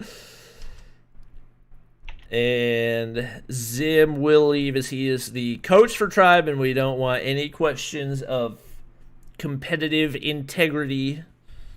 One more player for Tribe, and we should be good to go for matchup number 4. Yeah, definitely should be a exciting matchup here. Status Quo, a team that we struggle to see with the consistency, but certainly a team that does have the players that have the skill to really push some of these teams, especially Tribe, who once again struggled all through last season. So if Tribe doesn't bring their A game here, they definitely could struggle. Meralto, a absolutely amazing sniper. I am sad to see that we don't have Impulsive here for the side of Status Quo. He didn't have the best performance on Tuesday this week. Definitely had his ups and downs. I believe game 3 he did carry pretty substantially for the team, but in games 1 and game 2 definitely struggled to come online. But you know, I do think that is gonna kind of be a missing peg in the hole here for the side of Status Quo, unless if this is the potentially a rotation in right now. Yeah, looks like we might have that. Obviously, Tectonic, typically the lead fragger for Tribe, Bolu with the IGL. We do have Yuna. Yuna actually joining up for Status Quo right here, so we should be good to go for Hardpoint on Raid pretty soon. Honestly, I'm expecting this to be a pretty even matchup. I feel like Status Quo has definitely improved a lot over the past few weeks, and obviously with this being a potential champs matchup, looking to show how much they've improved, and with Little B out, definitely a big opportunity for Meralto as well. More than likely, we won't have any search and destroy snipers for Tribe, so that could open up some possibilities for him. Yeah, absolutely. And you know, it is a little bit shocking that we don't see Little B here with the performance that he's had so far this season. But I do think this will probably boil down to Tribe trying to play with a consistent roster for their champs team. So we'll have to see what comes about that. But you're absolutely right. I mean, Little B, so far here in season 3 has just really had a strong performance. I mean, I think the first day we seen him, I actually kind of got trolled a little bit in the chat because I was talking about Little Bebop and off, and they were like, "Wow, I haven't heard that in so long." But you know, I mean, again, he's been doing good, so maybe something Tribe has to consider for the future. Yep, for sure. Looks like we got all of our players readied up and good to go. For game number 1, we will have Tribe on strong side off the start. Should be able to get the initial entry into the hard point, especially with players speed boosting with an AR. Marshy rocking the HG40, a gun that, honestly, I think most people expected to be nerfed heading into this season with all the balance changes that were happening, but still one that has remained on top and probably the most commonly used by pro players in pretty much every region of Call of Duty Mobile. We do see Tribe on the point, trophy systems going down. Peralto on the backside, Marshy pre-firing the angle. Not able to get anything to land yet. Will hit shots onto skill. Not able to get the kill, though, and that is going to open up a big door for Status Quo right here as Tectonic all by himself on the hill. He is still holding it down, contesting for the time being, but not able to hold it for long. Child sliding the corner, picking up a big 2 kills. Does end up getting traded as well. It is Status Quo holding down the point for the time being as Tectonic now pushing down on the backside. COD is ready for him, and Bolu has actually pulled out the Fennec, something that we saw a player pull out but didn't ever end up really using it. He does pick up the kill with the Molotov right there. Spot skill down below as well, and this is a very high recoil gun. You're seeing it come into play a lot right there as he tries to land those shots. Just wasn't able to make it happen. Does quickly make the switch back to the HG40, and a pretty solid lead for Status Quo off the start. Yeah, for Bolu there, the Fennec isn't really a camping gun, as we've seen him sitting up in the window trying to provide cover fire for the team. It's absolutely 100% a run and gun kind of deal. The whole thing with the Vector, or rather the Fennec, is the fire rate. I mean, which does obviously equate to some of the recoil, making it substantially more difficult to land those long range shots. But in those up-close run-and-gun situations, you can absolutely melt somebody in a split second. So definitely don't expect to see that on Raid, where you have a lot of long vantage points. But something I would actually expect and like to see teams try to put into a map like Standoff, where you have a lot of more enclosed hardpoints. Yep, big plays coming out of Status Quo as they're able to get the break right there. That'll give them some extra points on the hill. Not really any type of contest coming out of Tribe right now as they have already set up on the next hardpoint. We see Leon set up down below, going to throw out the thermite to give himself a little bit of free time on the hill. Throws out the flashbang, I believe, as well, and actually ends up missing it. Sees COD on the outside. It is Tectonic getting the frag onto Deathly's as well, and control of this hardpoint will definitely likely be the determining factor of who comes out on top in this game. It's actually Status Quo getting the early break, and that is not a good sign for Tribe as Childs gets taken out outside the hardpoint as well. 3 players on the hill. Marshy the only player there, but Deathly's able to get the frag from behind. They've got really good control and also a 60-point lead right here as Skill picks up yet another kill. We do have a contest, but really Tribe needed to hold this for the entire duration to give themselves a best shot. Tectonic's actually able to get the 1-man break over here and will be able to pick up the rest of the scrap time, but that will likely allow for Status Quo to go ahead and rotate all the way across the map and start setting up for that next hardpoint. Yeah, it was a great hardpoint hold for a long time there on the garage from the side of Status Quo. Now moving on over to the next hardpoint, which is obviously going to be on basketball court. They are set up in a great spot. Tribe definitely looking to make the rotation over. Deathly's is going to pick up a kill. Marshy does get the return, but it's going to get dropped by Yuta. And this is a big opportunity for Status Quo here. If they're able to hold this hardpoint uncontested throughout the remainder of the time, they do have time to win on this point. So Tribe definitely have to make a fight here. Yeah, and with Status Quo holding control of the hardpoint, it's going to be really tough for Tribe to get a break right here. That was actually a huge frag for Leon, as that could potentially allow them to get topside control, but with Skill still holding that Annihilator, it's going to be really tough for them to push in. He's got 12 kills on the board already and still holding that control. Pred Missile going on the top side to slow the push of Tribe as well. Just not a whole lot that they can do. It looks like they will get a couple seconds contest that will prevent Status Quo from winning on this hard point, but definitely going to be a really tough comeback to make with Status Quo already at 147 points. Yeah, absolutely. We talk about this kind of point threshold in the last 10 points a lot for hardpoint, and that really puts a struggle on Tribe. Not only can they not leave a point early and give trickle points over to Status Quo, they also have to be prepared to be on point at the start of the next hardpoint. So this is a great opportunity for Status Quo to start things open here with the first round win. Tribe certainly struggling a bit here. Yeah, Yuna getting some great cross-map shots right there. It will be a contest and likely the end of the game as we do see Status Quo coming out on top. A little bit surprising to see, especially with how well Tribe has played so far this season. But like we said at the beginning, Status Quo has continued to improve over and over and over again. And definitely a really big confidence booster for them as Yuna had a really big game. 15 kills on the board. Honestly, most of Tribe just not able to get anything going as Tectonic was the only player able to break the double-digit threshold. Everybody else below 6 kills or below 7 kills. And really, Tectonic just not getting enough help for Tribe to have a shot at winning that one.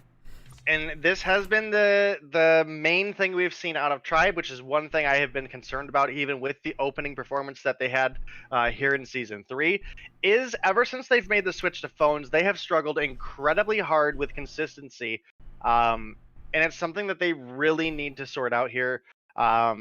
Their rotations were a little bit sluggish and behind. I think their best rotation, honestly, was into the garage hardpoint. We did see Tribe make the rotation over early. They destroyed the cars so they could set up in the head glitches. But then they ended up just flat out losing the gunfight 3-2. So, I mean, unfortunately for Tribe, they really need to turn things around here in Search and Destroy. Otherwise, this could really put a damper on their great momentum they had here in the first 3 days.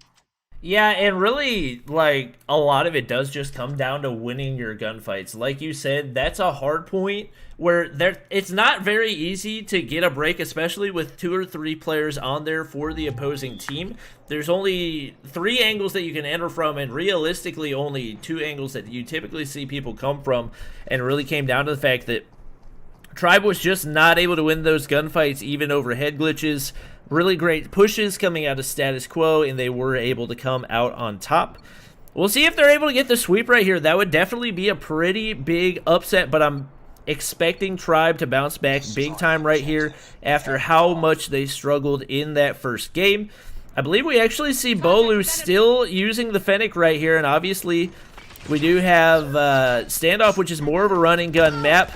Misses actually a few shots right there, and because he runs out of ammo so quick, not able to get the follow-up onto COD. That's a big reason why the Fennec has struggled to be viable so far, is just because you have such a fast rate of fire that very rarely will you be able to win a follow-up gunfight. We do have Marshy picking up the frag right there. 3 players remaining on both teams. Deathly's has picked up 1 kill, as has COD. Shots over top, and Deathly's 2 HP. Tectonic's on the backside waiting for him. Looks like Childs will likely be able to regen, and it is now COD all by himself against 3 remaining Tribe players. It is Childs picking up the frag, and Tribe will take the lead 1-0. Yeah, and that's a great answer back from the side of Tribe here. They obviously need to come through with a strong performance in Search and Destroy so that they can push us to domination, but we're only 1 round in, so obviously nothing is spelled out for this game. And we will have to watch and see. Specifically looking at, is Bolu going to keep using the Fennec, or is he just going to stick with the HG40, or what are we going to see out of him? So definitely be looking for that. We do have Tech and Marshy opening up with 2 kills. Make that 3 as Childs is able to get the QQ9 kill onto Moralto. Yeah, that was really big for them. Obviously, only 1 player holding the backside of that alley for Tribe, but was able to not only get the kill, but relay the information to his teammates as well. We do have Skill picking up the frag onto Childs. That'll bring us one player closer with the one-man advantage going to Tribe right here. So he's going to hold down Grandma's and try to see if he can get a pick before really going to push one side or the other. Everybody for Tribe holding that spawn side, and Leon, who's picked up the sniper, gets a huge snipe onto Skill right there. Yuna, now the only Status Quo player remaining. Once again, all players holding that blue building. Tectonic lands the shots onto Yuna, and that will give Tribe the 2-0 lead. Yeah, and Tribe desperately need this, and they're doing a great job so far. Tectonic, Childs, Marshy, all 3 kills on the board. Bolu is sitting down at 0. Leon was able to pick up 1 kill that last round. But again, I think a lot of where Status Quo is going to struggle here is not having Impulsive. He has consistently been a top fragger for the team. I mean, again, we did see him struggle a little bit on Tuesday, but overall, still easily the top slayer on the team. So I hate to see him not here for such an important matchup against Tribe. Yeah, we do have Childs challenging COD on that gunfight. Deathleys is actually going to push the backside and get the refrag right there, but it is Tectonic sliding the corner to avenge his teammate. Now a 1-player advantage going to Tribe once again. Status Quo has just not been able to get the momentum going so far in Search and Destroy, and Leon rocking an unorthodox build on that Locust, but able to get 1 kill so far. COD on the inside of that wall has seen the laser sight, but Leon doesn't care, able to land the shot. Skill going to be the only player remaining. Tries to hit the shots onto Leon, not able to land the kill shot, and with his location given away and 4 Tribe players alive, not a whole lot he's going to be able to do. We got Bolu picking up the final kill to give Tribe the 3-0 lead, looking like they might be able to close out the Search and Destroy easily. Yeah, looks to be the case so far. Leon found a crucial snipe for the team there in that round. Again, kind of struggling down in the 2-kill territory, but I mean, again, certainly been key kills that he was able to pick up. So definitely need to see Moralto do a little bit better as Childs is able to get the double kill there. Yuna does get the return with the Molly though, so great return from there. And that does give a little bit of a cushion to Status Quo, even though they are obviously still down a member. Yeah, Moralto still looking to find his first kill. We talked about how much he had improved, especially as a sniper, but just has not been able to give Tribe any trouble as he's still looking to pick up that first kill. He is actually going to push out pretty aggressively, and that's typically not somewhere you would like for your sniper to be, giving Tectonic the easy kill right there. Ends up getting the double. Bolu picks up a kill as well to close out the round at 4-0, and just nothing going for Status Quo right now. Moralto at 0. Nobody above 2 kills for them. And right now, Tribe is just absolutely steamrolling them. We have seen them continue to improve their Search and Destroy gameplay and showing just how much they've improved right now, as we do have Tectonic sending out the Molotov on back alley right there. Pretty aggressive push over toward the A site coming from Status Quo this time. Something they haven't really tried so far. Deathly is going to be able to get the bomb plant down over on the A site, and this will be the first time all game they've really had any type of advantage. Obviously, this late in the offensive side of things, typically you would like to see them play a little bit more aggressive, but just man, like that, Childs, yeah, Childs gets the thermite kill onto Moralto. COD gets the trade. Deathleys will drop to Tectonic right there, who has been absolutely huge for Tribe. 8 kills on the board, kill coming out of Marshy as well, but now Tectonic all by himself gets the initial kill onto Yuna. Will need the kill onto COD, but he's not able to land it, and Status Quo is able to avoid the sweep in Search and Destroy as they bring things to 4-1.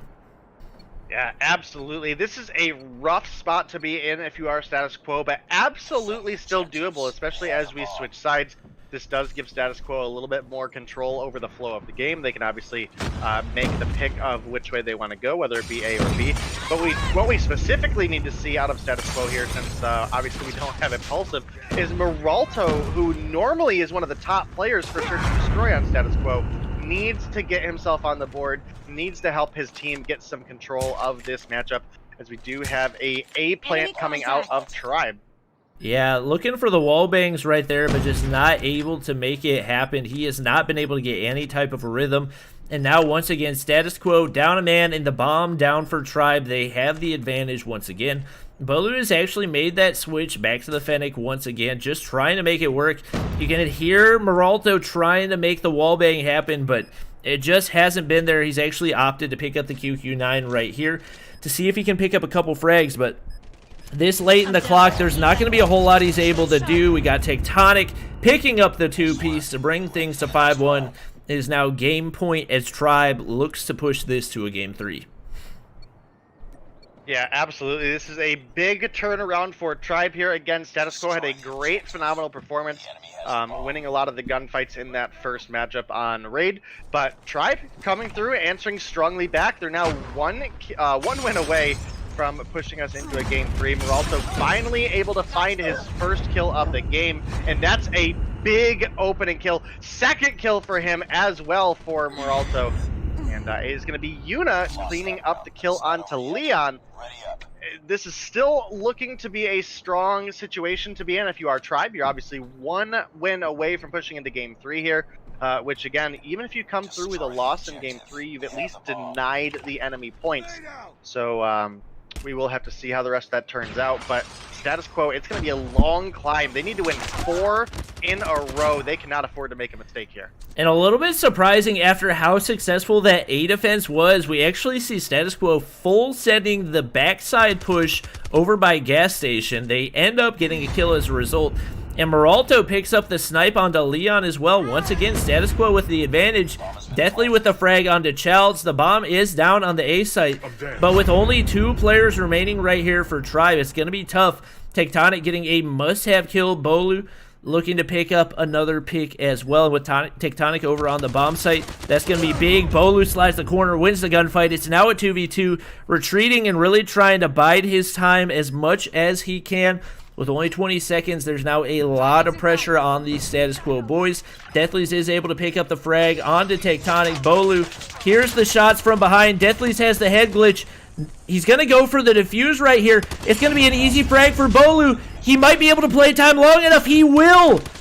That's going to be it. Bolu actually ends up picking up the final frag, and it's Tribe coming away with the win, 6-2. Yeah, Tribe, big turnaround there, that 6-2 win over the side of Status Quo. This does push us into domination, which for our last matchup will be, oh boy, once again our maps have got flooded out. That is going to be a domination on firing range, which again, historically, we would give it favor to the side of Tribe for respawn. But that's not how the open looked today. The respawn rotations coming out of Status Quo were really strong. So we will certainly have to look forward to see if they're able to turn things around. Meralto definitely struggled in Search and Destroy, which I think played a big part in why we saw such a commanding win to Tribe. Is again, Meralto, typically one of the top fraggers for Search and Destroy, was unable to find the opening picks we normally see out of him. Yep. Tectonic coming away with 13 and 3 that game. Absolutely massive game for him. And we've seen him be the leader for this team time and time again. He was the only player going positive in game number 1 as well, and will likely be the leader for them as we head into this final matchup for them in our 4th matchup of the night. Waiting on our players to ready up as an AR primary. Definitely he's going to be excited to play firing range because there's so many long angles to play, and especially when it comes to guarding that B site, just so many advantageous points that he's definitely going to be able to capitalize on.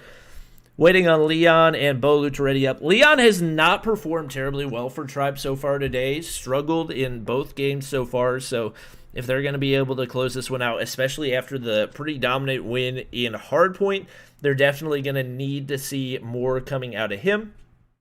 But Tectonic really leading the way for them is likely going to be one of the bigger factors for whether or not they're able to clutch the win in this domination game.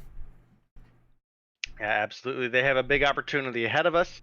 But Tribe desperately need the win here. Again, they started this season off so good. We definitely have to see them get the momentum back and carry things through. We'd hate to see them come through with such a strong performance and then go back into the Season 2 slump that they had. So this is a big game between these two teams. It does look like we have Silva now coming in for the side of Status Quo. But still, unfortunately for Status Quo, again, no impulsive. And I think that is going to be a big thing for them here between the going into this last match of a domination. Again, Impulsive, typically the top fragger for the side of Status Quo, and a player that excels in respawn matchups. So definitely not the favorable condition to be if you are Status Quo. But if you're Tribe going into Game 3, you've got to be feeling pretty good off of that 6-2 win. Yeah, that was one of the better performances that we've seen out of them. And they've been good in Search and Destroy all season, so not too surprising, especially after a rough hardpoint loss, to see them bounce back hard like they did. Likely players probably getting their score streak switched up, because we'll probably have Persistence coming in as a big factor once again. Actually, and I believe it was either I think it was Nova Academy versus Tribe. It was actually the VTOLs that ended up giving Nova Academy as the win. Is in Game 3, Tribe had a pretty solid lead, and then Nova Academy was able to call in 3 VTOLs in a row and actually close things out. Likely, as a result of that, we'll probably see lots and lots of Persistence in play right here. So we'll see which team is able to make the most of it, as it looks like at least 3 Persistence players on each team, if not more. See 4 for Tribe right now, and probably speed boosting classes out for Status Quo. We do have Tectonic pushing the backside right here, taking shots onto Deathly's, wins the gunfight against Yuna as well. Big first blood as he looks to take trailer control, and does so by himself. That is actually a huge push for Tribe, a critical point to hold for them if they're going to be able to get control of the B flag. Tectonic still staying alive and gets the assist onto Silva right there. Bolu now getting the double. They may very well be able to flip this. The trophy system's going down. We do have a Tribe player in top of that tower as well, so that's an easy double cap off the start for Tribe. Yuna is finally able to end the streak right there, but Tribe looking really strong off the start. Yeah, we do have 2 War Machines in play for the side of Status Quo, but looking over at the side of Tribe, we have a Tempest and Gravity Spike, as Shells actually gets dropped there. He had 3 kills on the board, so big opening start for him, halfway to the Gravity Spikes, and does look like he actually started to lag a little bit there, so definitely have to keep an eye out for him. Bolu as well has a pretty strong opening performance here. Meralto definitely turned things around, more kills on the board here already in the first minute and a half of domination than he had in the entirety of Search and Destroy. So hopefully for them, they're able to put up a contest. I mean, again, I don't have a favorite of who wins here, but I would like to see a good game. And I think Marshy actually ends up dying to fall damage right there, was trying to avoid the Molotov. Ends up dying to fall damage, but regardless, we've actually got Tribe with the triple cap right now. Pretty good amount of progress over on the C flag for Status Quo, but I don't think they're even going to be able to retake control of it, as we do have 2 players for Tribe over on this side. They're just winning all of their gunfights right now. 4 players up above 6 kills, nobody for Status Quo above 5, and most players still stuck below 3. Tectonic gets the double right there, and this is absolute Tribe dominates. Tectonic wins another gunfight from the high ground, looking to retreat over to the side very nearly. Already has his advanced UAV charged up. Will run out of ammo, but takes out skill anyway. Slides the corner. Nobody there waiting for him. They might be able to retake the A flag here as well. We do have players up top for Status Quo who are going to drop down, and that might be another easy kill. It is finally Deathly's coming away with the gunfight win, but absolutely nothing going the way of Status Quo right now, and it is all Tribe Gaming, because they've already got 2 players in double digits. Yeah, and they have essentially a 50-point lead right now going into the second round. Kills are all in their favor, which, you know, obviously with Persistence being in play, is going to give them the score streak advantage going into the second round. Shy of an absolute miracle, I don't see this being anything but a Tribe victory here. And Status Quo, they can turn things around, but if they're going to, they've got to find kills, and they have to find kills fast. And like we said, we've seen Persistence turn things around for teams before, but the key to turning things around with Persistence is getting a lot of kills, and nobody on Status Quo has broken the double-digit mark, so more than likely that's not going to be an issue for Tribe. We can already see Tectonic at 14, Bolu at 12, Childs at 12. Even the struggling players for Tribe are still up above the majority of the players for Status Quo as Tectonic wins another gunfight right there. He's got his advanced UAV ready to go. Silva will round the corner, gets taken out, and it is once again a triple cap coming in for Tribe Gaming. They've got the advanced UAV. They've got Goliath on the way in. And Yuna, the only person able to muster anything right now for Status Quo, as it looks like Tribe's going to be able to close this one out pretty easily. Yeah, that does look to be the case. Again, score streaks inbound on their side. They've got a couple Goliaths on the board right now. They've got players getting kills left and right. So, I mean, again, we have almost an 80-point lead for Tribe right now. We've just crossed 70, and they still have the double cap. So, I don't know, aside from, again, finding a mountain of kills, is really going to struggle for the side of Status Quo. I mean, we have Silva, who rotated this here for the team, sitting with 1 kill here in the last minute and a half or so of domination. So rough spot to be in if you are Status Quo. Yuna doing his best here, but you know, again, I don't know if there's time on the clock, especially with a triple cap here now on the side. A triple cap and also 3 Goliaths in play, and I believe Tectonic is about to unlock his second Goliath. He hasn't even called in his first one. He's got 23 kills. Marshy's calling in the stealth chopper. Pretty much everybody in Tribe's in double digits. Like you said, Silva's still stuck down at 1 kill, just has not been able to do anything.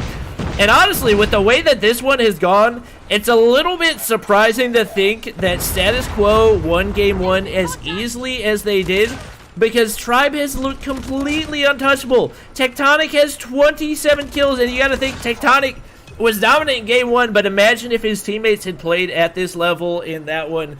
They come away with the win, 150-49, and that's one of the most dominant games that I think we've seen in all of Mobile Mayhem. Yeah, absolutely. 27 kills on the board for Tectonic with no VTOL. That's a pretty hefty feat there. I mean, we have seen better, but that's still a very, very convincing stat line to go through. 4,900 points on the board for him, and Tribe will pick themselves up 10 points in that 2-1 victory over Status Quo. And as we have mentioned a couple times so far this stream, as we've been pushed to Game 3 a lot, Bobby, is again, for Status Quo, at least, even though they took the loss here, they don't lose points because of the scoring changes here in the second half of, or in Season 3 of Mobile Mayhem. And they now cause Tribe to only pick up 10 points instead of 20. So keeping that point disparity at a minimum, Status Quo definitely still has some opportunity if they can get their gameplay a little bit more consistent once again. So we'll have to see them looking forward. But Tribe with a strong win here over Status Quo. Yeah, and you gotta think, if Status Quo would have had Silva or Impulsive in there instead of Silva, could have very well been a different story. Silva just, I mean, honestly, was feeding the opposing team. 1-17. Obviously, anytime in a competitive setting where you got a player going 1-17, it's just going to be next to impossible to come away with the win. Rough. But obviously, Tectonic was absolutely huge, going triple positive for Tribe, 28-8. 7 flag caps as well, and like you said, no VTOL needed to do so. So he was absolutely phenomenal in every single game that they played. Even the hard point that they lost was still significantly positive, and if he's able to call his teammates up to play at that level consistently, they will definitely be a force to be reckoned with in Stage 4. Yeah, absolutely. And for our next matchup, we do have Truly versus Fierce. And Truly have absolutely been struggling so far this season. Meanwhile, Fierce has been having consistently strong performances.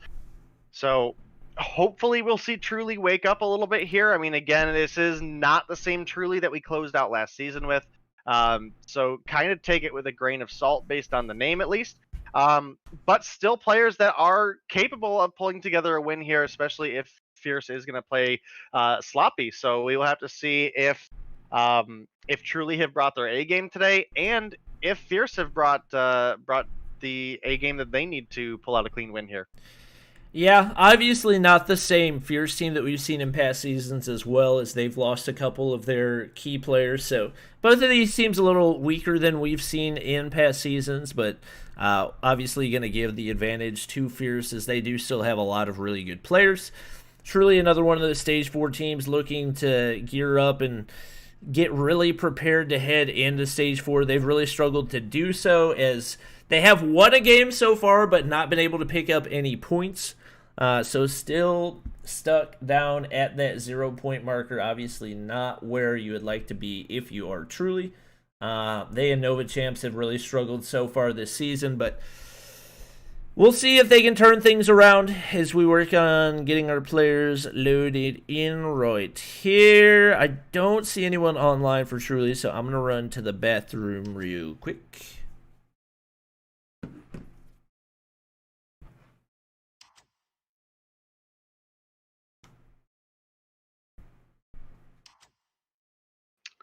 Hopefully we will have everything going for you guys here soon.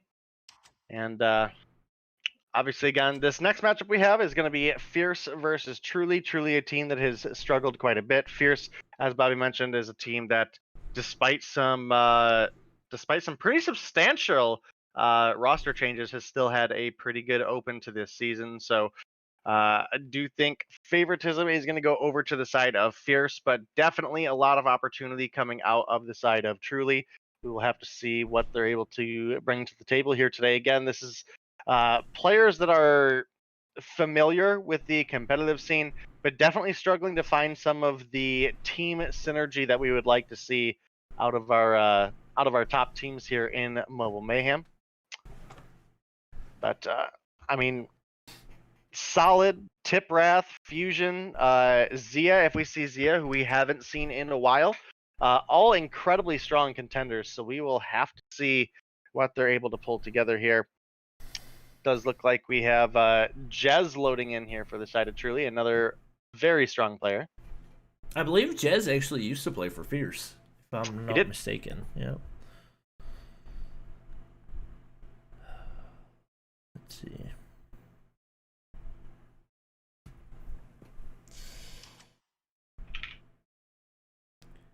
Chat, I have more cuts to show you from my puppy today.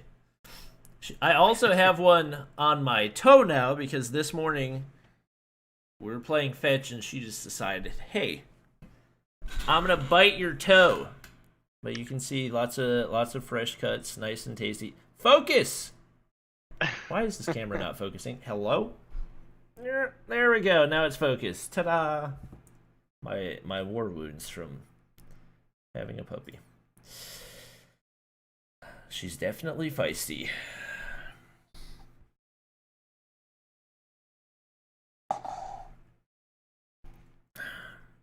Working on getting the rest of our players loaded in. Truly has definitely never been known for being on time.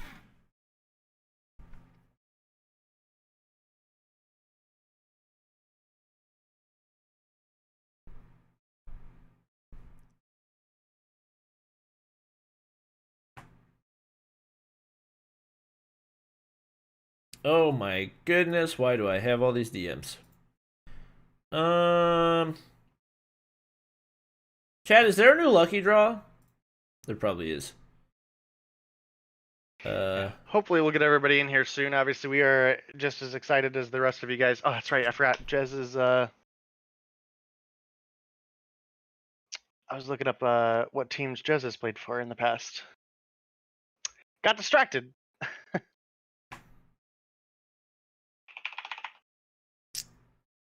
Let's see.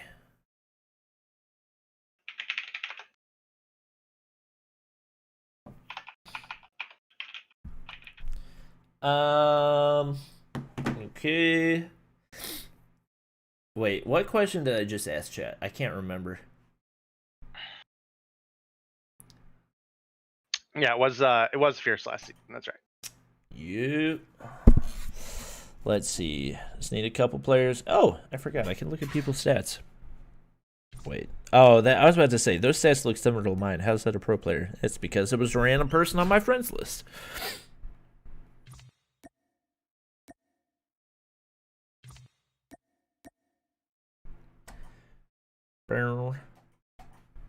Wait, can you hear me? Can you hear me? Why is my toggle mute button not working? I don't understand.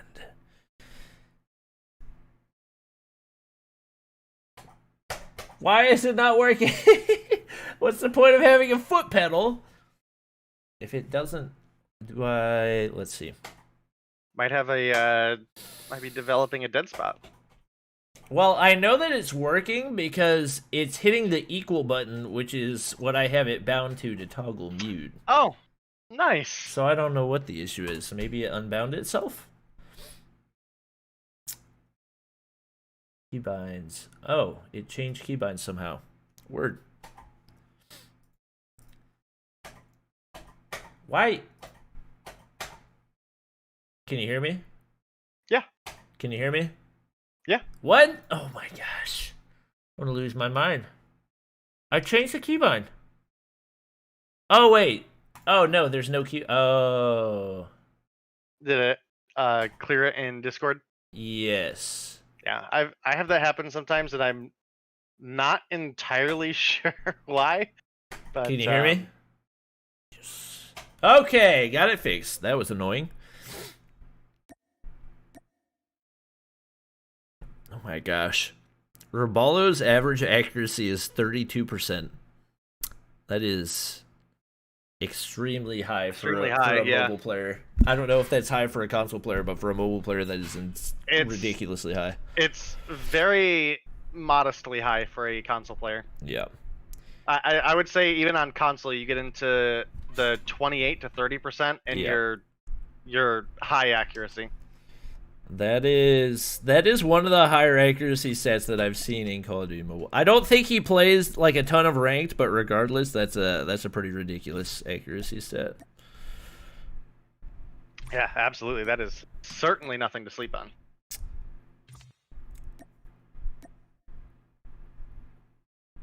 Let's see. It seems like most of these players are around the 25% range. 25, 26.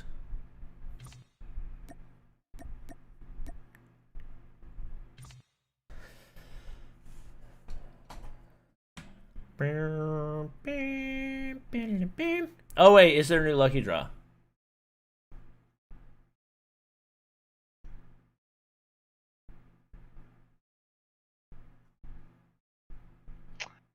Apparently, we may have a 4v5 for Truly, which, gotta be honest, already was not a great matchup for them. So this is certainly not looking good if you are Truly or a Truly fan. Yeah.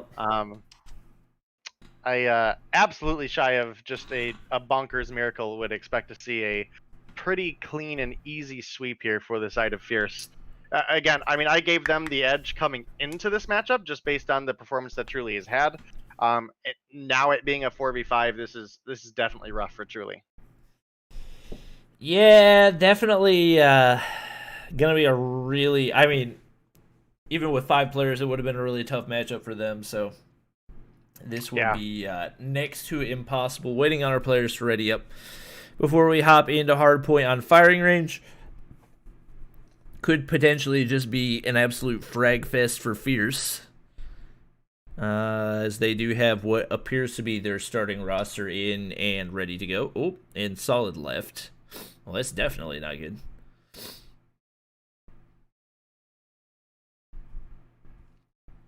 Apparently, they're going to take a DQ. Oh, all right. That's going to be our final matchup of the night. Thanks for watching. Sorry for the abrupt ending, but Truly is going to take the DQ. Given, yeah, I mean, that's probably, so I think probably their main goal in that was to make sure that Fierce only got 10 points out of it instead of 20, which was probably the right move for them, so. How does the DQ scoring go? I don't think there's negative points for DQs. I think it's only plus 10 if your opponent DQs. If you win by a forfeit? Yeah. Gotcha. So, yeah, that's going to be it for our final match of the night. We are going to go ahead and raid somebody. I'll be sure to, I mean, you guys will see who I'm raiding, so But I appreciate you guys watching. Oh, as always, appreciate Day casting with me. I will be casting Stage 4 of the COD Mobile Championships for EU this weekend, so make sure you guys tune in to the COD Mobile main channel for that. That's going to be it for the stream. Hope you guys enjoyed. Make sure to drop a like, subscribe, follow if you did, and we will see you guys next time.